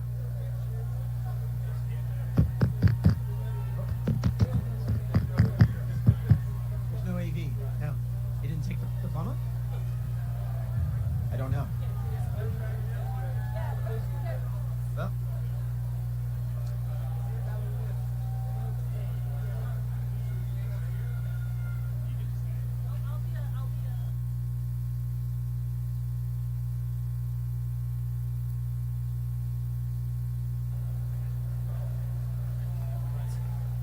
Timothy I. Hill,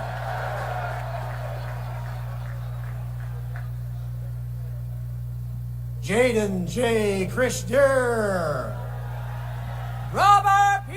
Holbrook, Yasmin A. Latham, Ryan M. Hollenbach,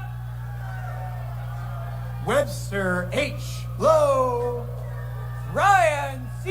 Hotelli, Noah Nazim Mufraj, Catherine A. Jakowski, Hassan Nashoff, Sky J.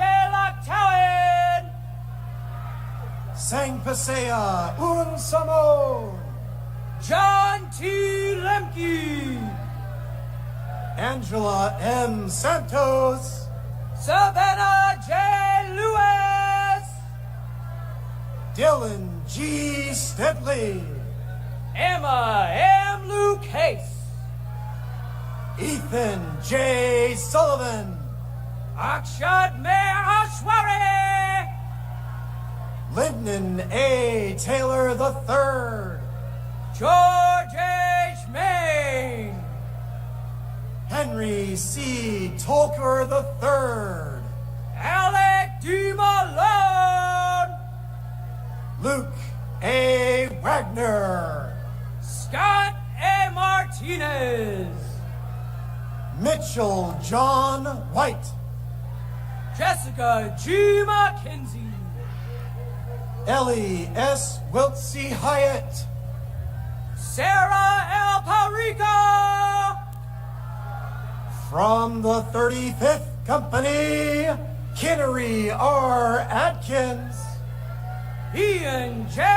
Ratsburg, Max W. Autry, Nora E. Rawson, Isaiah P. Drake, Iñaki Romero Garza, Daniel S. Fellows II, Amelia A. Sachs, Nathaniel W. Harding, Logan T. Scotto, Miracle E. Haynes, Grant W. Swear, Thomas V. Joseph IV, Michael J. Uri III, Kate H. Lee, Jillian J. Valdez, Connor J. McMahon, Alec W. Villarreal, Declan M. Moriarty, Nyla E. Williamson, Genevieve E. Mulhall, from the 36th Company, Paul Reedy Agawo, Ethan J. Nguyen, Deacon Brock,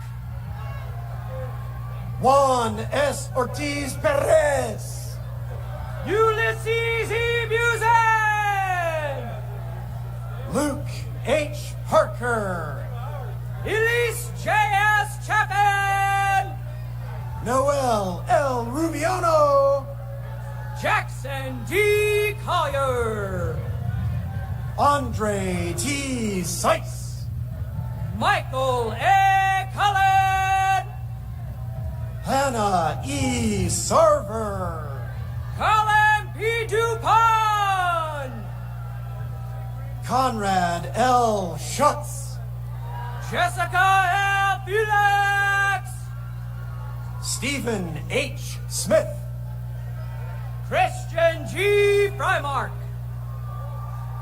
Luke F.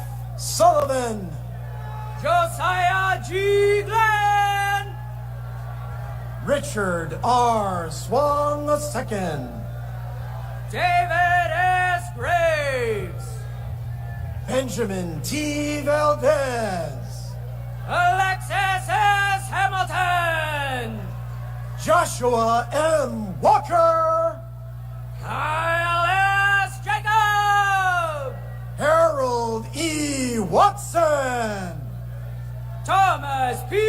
Jennings, Johnson Jen, Samuel J. Curley, Guillaume P. LaForest, Charles R. McLaughlin, Caitlin G. McCarter, Thomas B. Noonan III, Jason B. Perez, Cameron S. Ross, and Philip G. Singh.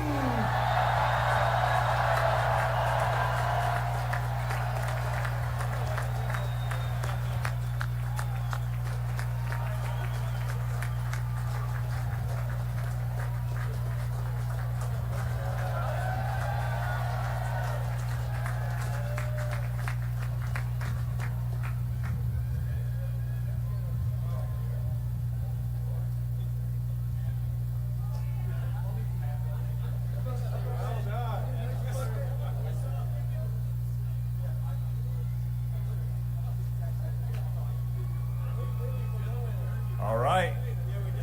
You guys ready? Hey, let's see if Herb can do this right today. Ensign Herb Lacey, the class president of 2025.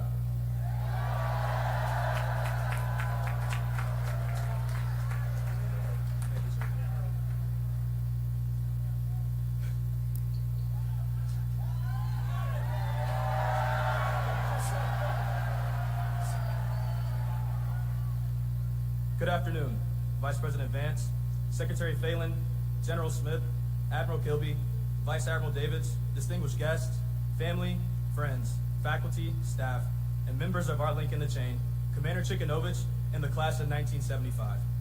On behalf of the great class of 2025, I thank you all for sharing this momentous occasion with us. Thank you all for your service and how you have and will continue to impact us as we start our military careers. Vice President Vance, sir, if you would please join me on the podium.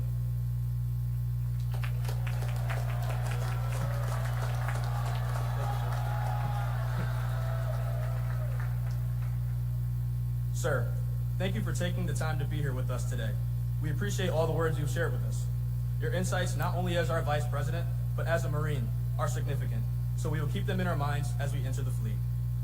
On behalf of the class of 2025, I would like to present you with this gift.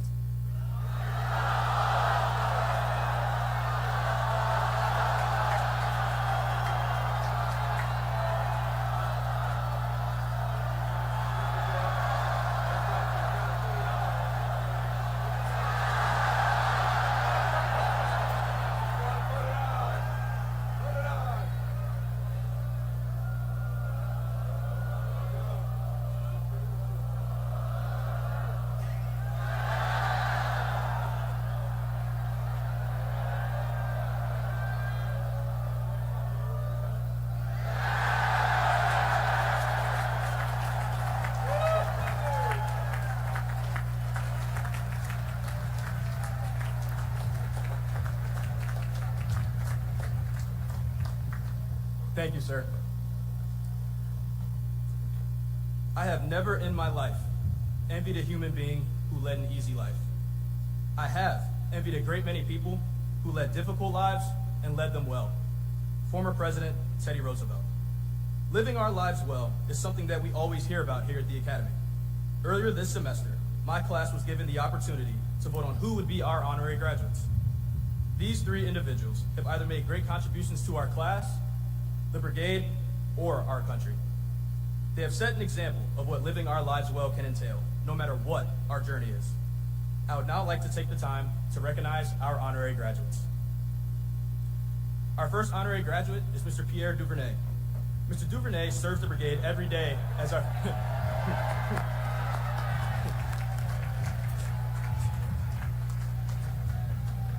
Mr. Duvernay serves the brigade every day as our fueling station manager. The fueling station is where midshipmen can supplement their diets outside of normal meal times with snacks, protein shakes, and other items that can't be found in King Hall. Upon arriving, you will always see Mr. Duvernay, and when you do, he'll be smiling. Every day, he chooses to positively interact with countless midshipmen. Without his tireless work, we would not have the extra sustenance and energy we love so much. His example not only shows us to take pride in what we do every single day, but also shows how small acts of kindness can positively impact those around you.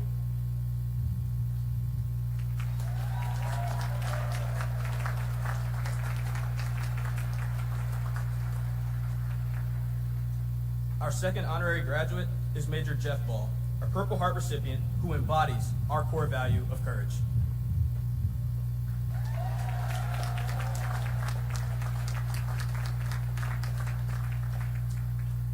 Major Ball was company commander of Ghost Company, 2nd Battalion, 1st Marines, and was directly involved in the Kabul airport evacuation. His unit played a key role in the evacuation of over 124,000 Afghanis and Americans. He arrived at the Academy in June 2023, and since then has served as a leadership instructor, a staff platoon commander at Leatherneck in the summer, and as a keynote speaker for our character seminar this spring. In 2 short years, he has greatly impacted our class and the brigade by sharing his story with us and providing an example of what we aspire to be as officers. Thank you, sir.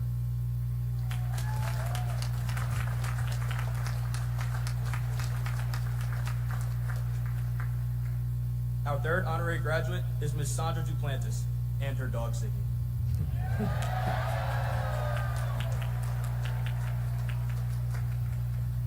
Our class first met Ms. Duplantis and Ziggy during plebe summer on a tour of the Naval Academy Museum. In addition to enjoying time away from our detailers, Ms. Duplantis and Ziggy, at that moment, provided a key morale boost to a rather monotonous and humid summer.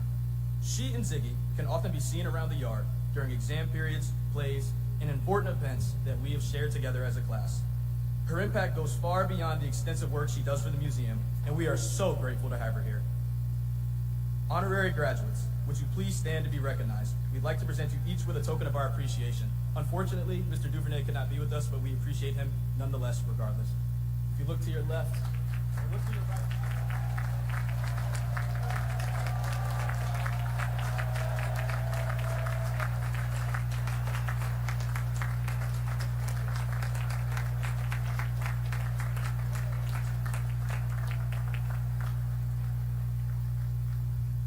So once again, please join me in welcoming and congratulating our 3 honorary graduates to the great class of 2025.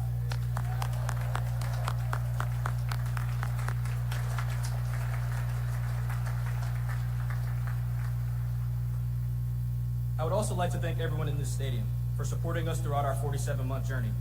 No one makes it through life alone, and without you all, this moment would not be possible for us. To the active duty staff, thank you for supporting and mentoring us throughout our time here.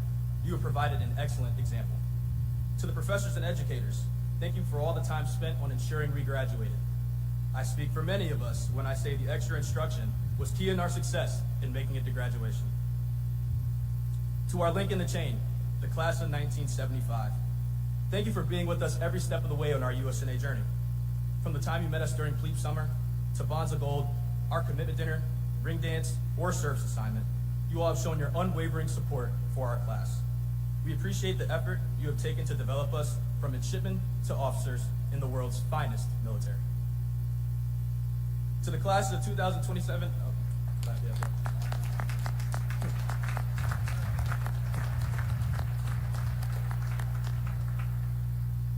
To the classes of 2027 and 2028, please take the time to enjoy the rest of your time here. I promise it goes faster than you think. Your time in the sun for leadership will come. You don't have to get ready if you stay ready, so stay ready. To 2026, you have the reins now. As Dr. Martin Luther King Jr. said, power without love is reckless and abusive. I'd like to think my class did a good job of taking care of you, so ensure you take care of the underclass and take care of each other. Remember, leadership can be fun. But now, peer leadership will be a new challenge for you all to develop as the leaders you want to become.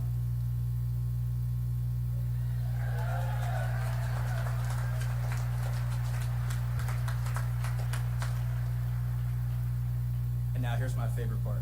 To 25, our great class.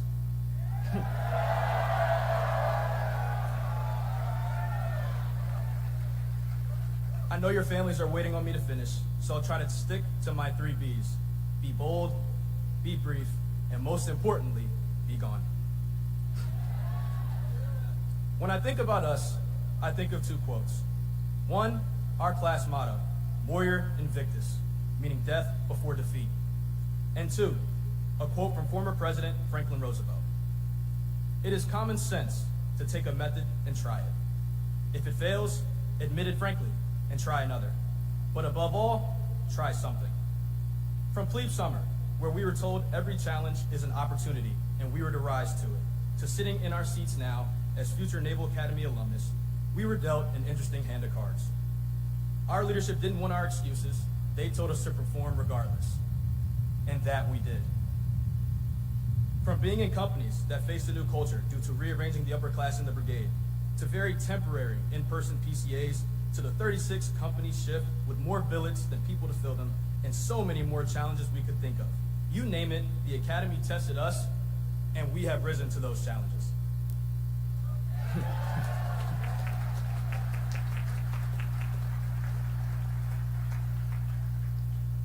The goal of these 4 years by the Bay is to challenge us in any way possible. In these last 4 years, I think they did a good job of that. Through those challenges, though, we've had a good time or two. Whether it was laughing at the small jokes we made as plebes over plebe summer, attending our infamous plebe party,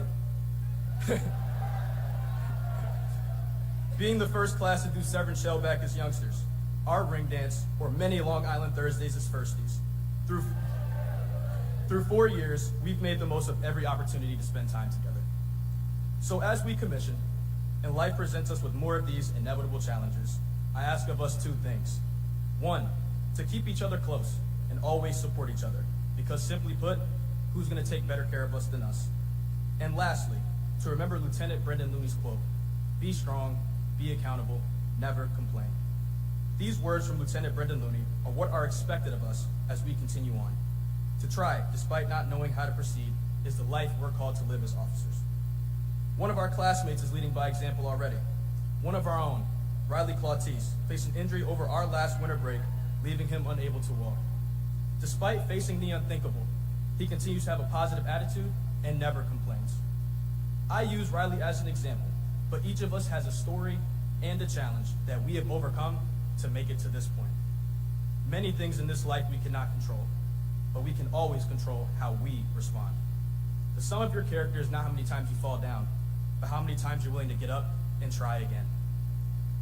They say we're the best and brightest, so 25, let's prove them right. Because we already let it be known from the beginning, defeat was never an option. I'm excited for our bright future, and it's been an honor being your classmate. And I think Kendrick Lamar said this best, because they not like us.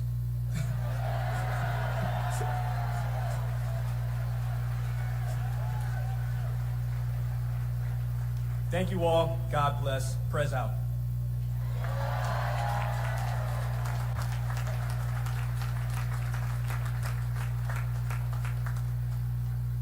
Ladies and gentlemen, as we come to the end of our ceremony today, please rise for the singing of Navy Blue and Gold.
Please be seated.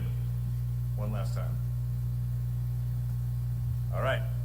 From the class of 2026, their class president, Midshipman Brian Ceballos.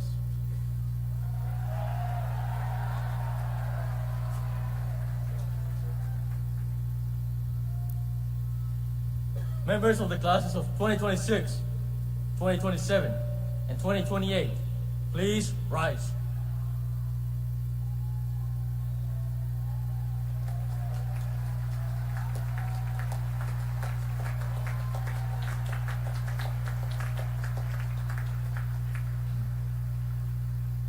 I propose 3 cheers for those about to leave us. Hip hip! Hip hip! Hip hip! Please be seated.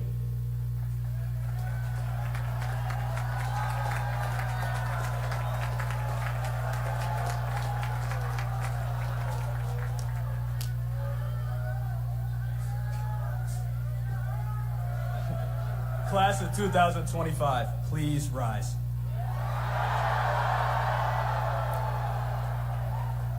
I propose 3 cheers for those we leave behind. Hip hip. Hooray! Hip hip. Hooray! Hip hip.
Spectators in the stands are requested to refrain from entering onto the stadium until the official party has had a chance to exit the stage and the Vice President on motorcade has departed. Thank you.